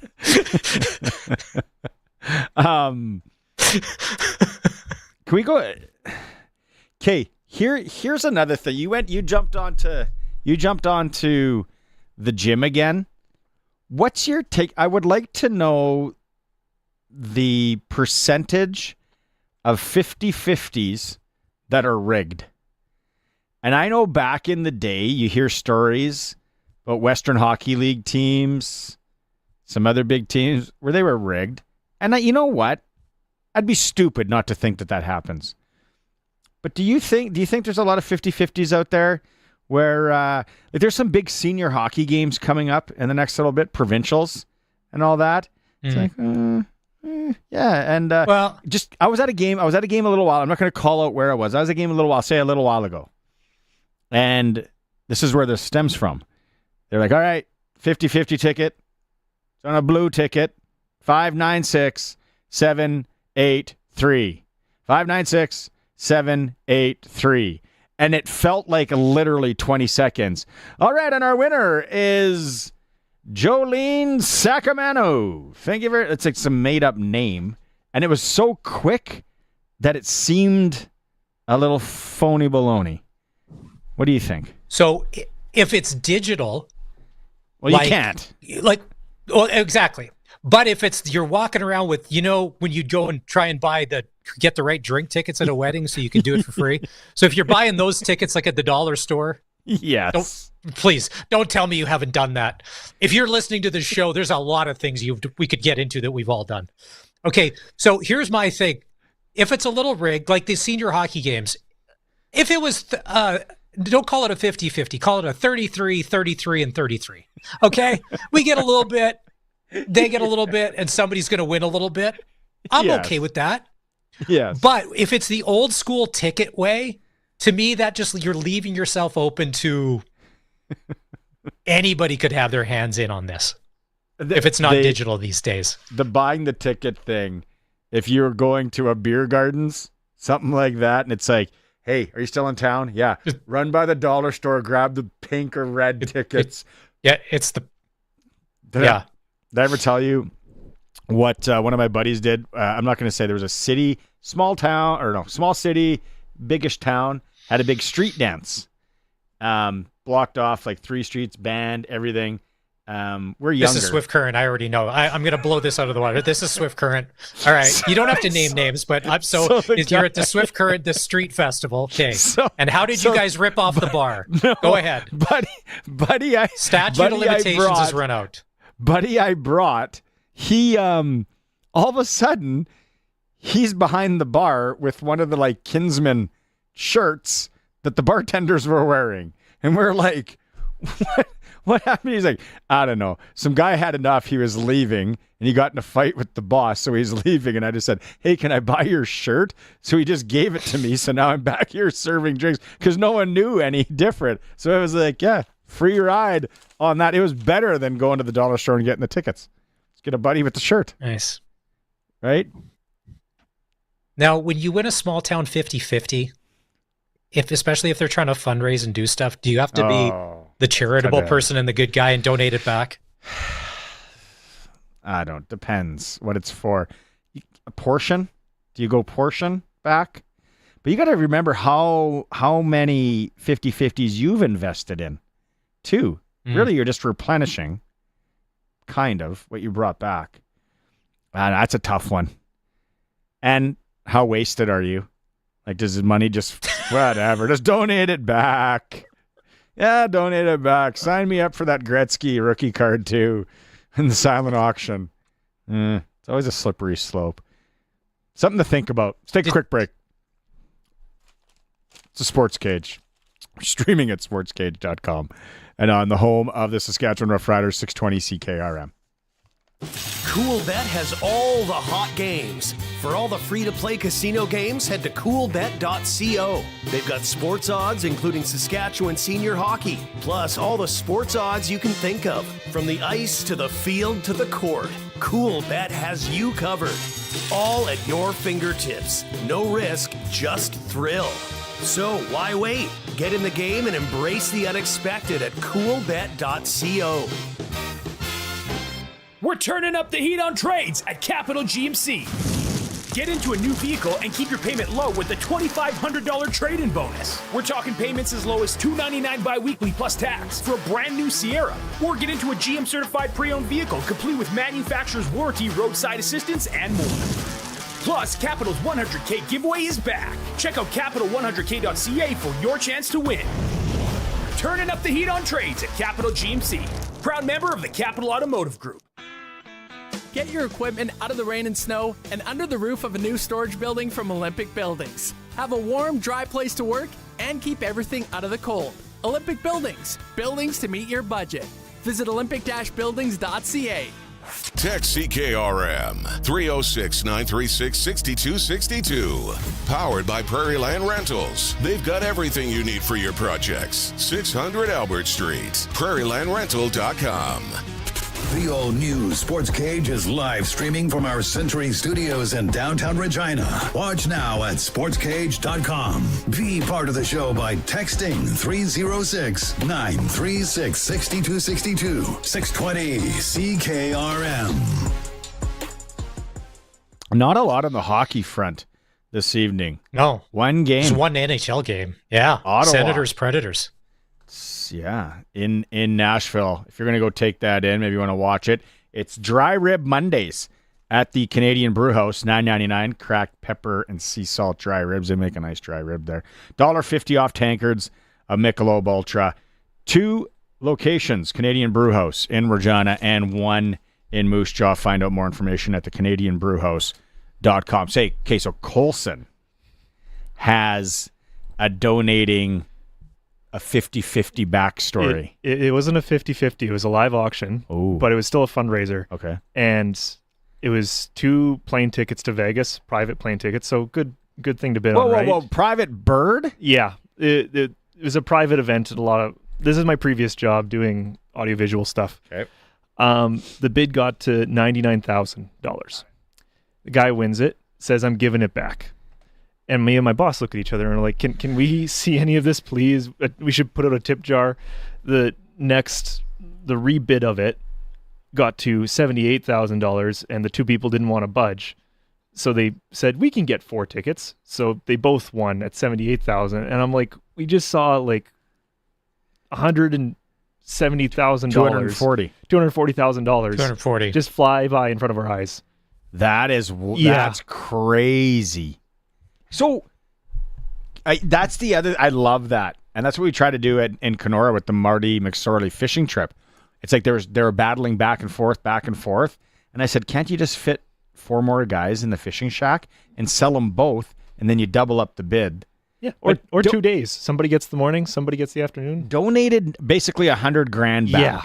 Who is that? Who was it? Do you remember the name? I have no idea who they are. It was a private event. In the city this limits. Province? In the city limits. So, yeah. All going to, I think, football. Regina Minor football. Really? Yeah. Oh, just an easy $100,000 donation. Yeah, I was like, why did you make us sit through this 5 minutes of auction then? I could have got home earlier. But, yeah. That's a baller move right there. Speaking of baller, Curtis has the new Sportscage merch, item number 1 ready to go. We just need to change the logo, but this is what we launch with. Although we would have to, if we were going to model this, we'd probably need to all head to Planet Fitness and just start. If you're watching making the friends stream, in the parking lot, look at that. If you're watching the stream, if you're a Raiders fan, I hope that. How do you paint the picture for the people listening in radio? Okay, so imagine a bodybuilder with a sleeveless bunny hug and the hood up, and it's just decked out in Raiders gear, like with the Raider logo and all that. And this, you're looking mean and you're looking tough. Chip Kelly, new offensive coordinator. I thought we were going with truck nuts. Was the first thing that we were doing for Sportscage merch. I was hoping truck nuts, but we could do this too because good news, boys. They don't do drug testing with the Sportscage. It's all good. We can juice up. We can get there. Yeah, it's gonna take a lot than a few spins to the old Planet Fitness to look like that guy. We can. We just go with give it the good old college try. Sweatpants and put sleeves on it. Something more cozy. That's great. But look at that. Like that. Could you imagine that? And you wonder why the Raiders have multiple fights. I'd punch in a game. myself in the face if I wore that. Or somebody would close to you fast. Just repping that everywhere. Oh yeah, I bet you if you put that, if you made a Rider version of that, you put that in the Rider store, that would sell. Honestly, it would. And I'm not joking about that. It would. And you'd see dudes in the summer rocking that like you wouldn't believe. Obsidian you made that green in Obsidian version green? Too? Yeah. Oh yeah. Perfect. Just all gun show. It's just picture a bunny hug. No, it's all gun show. Scott from Saskatoon was at the Loreburn Kenniston playoff game on Saturday. 50-50 with 725. If I win, I'm pumping a couple hundred back into the post-game bar in the curling rink and letting my 13-year-old drive home.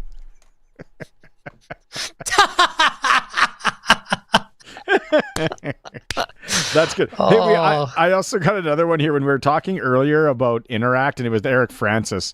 We talked about going to Costco and he couldn't pay his bill, so he had to ask his in-laws, now in-laws, but he just met them 12 minutes before that he had to borrow $2,000 for the stuff he bought at the Kalispell Costco because he had no money, no card, didn't work. So I had this sent in, and I said Canada was always ahead of the curve, ahead of everyone when it came to Interact cards. And then Tap, we were ahead of that too. 1982, debit cards were first used in Canada at Saskatchewan credit unions. 1982. Wow. Like microwaves were just starting to become a thing. And keep in mind, there's a good portion of the population in Saskatchewan, like my mom, does not have a bank card. She will not submit to a bank card. It's never happening. Then in the 90s, pilot projects among Canada's 6 largest banks took over. So 1982. Thanks to Brent up in Saskatoon for sending that in as well. The first ATM in Canada was in Sask too, 1976. What? Yeah, in Regina. Credit union as well.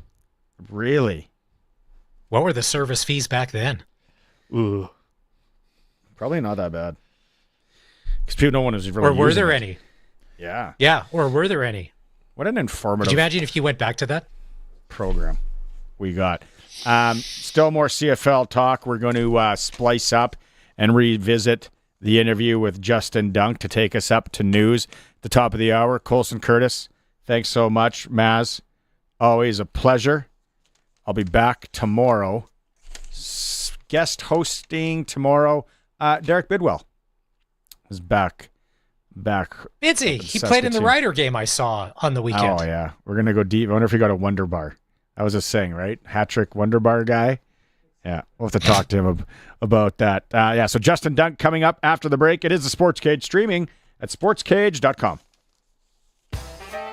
Howdy, Wood Country Woody here. Last winter, my house was colder than a cast iron toilet and tuck. Brr. So naturally, I went to Wood Country to look at Coltech windows and doors.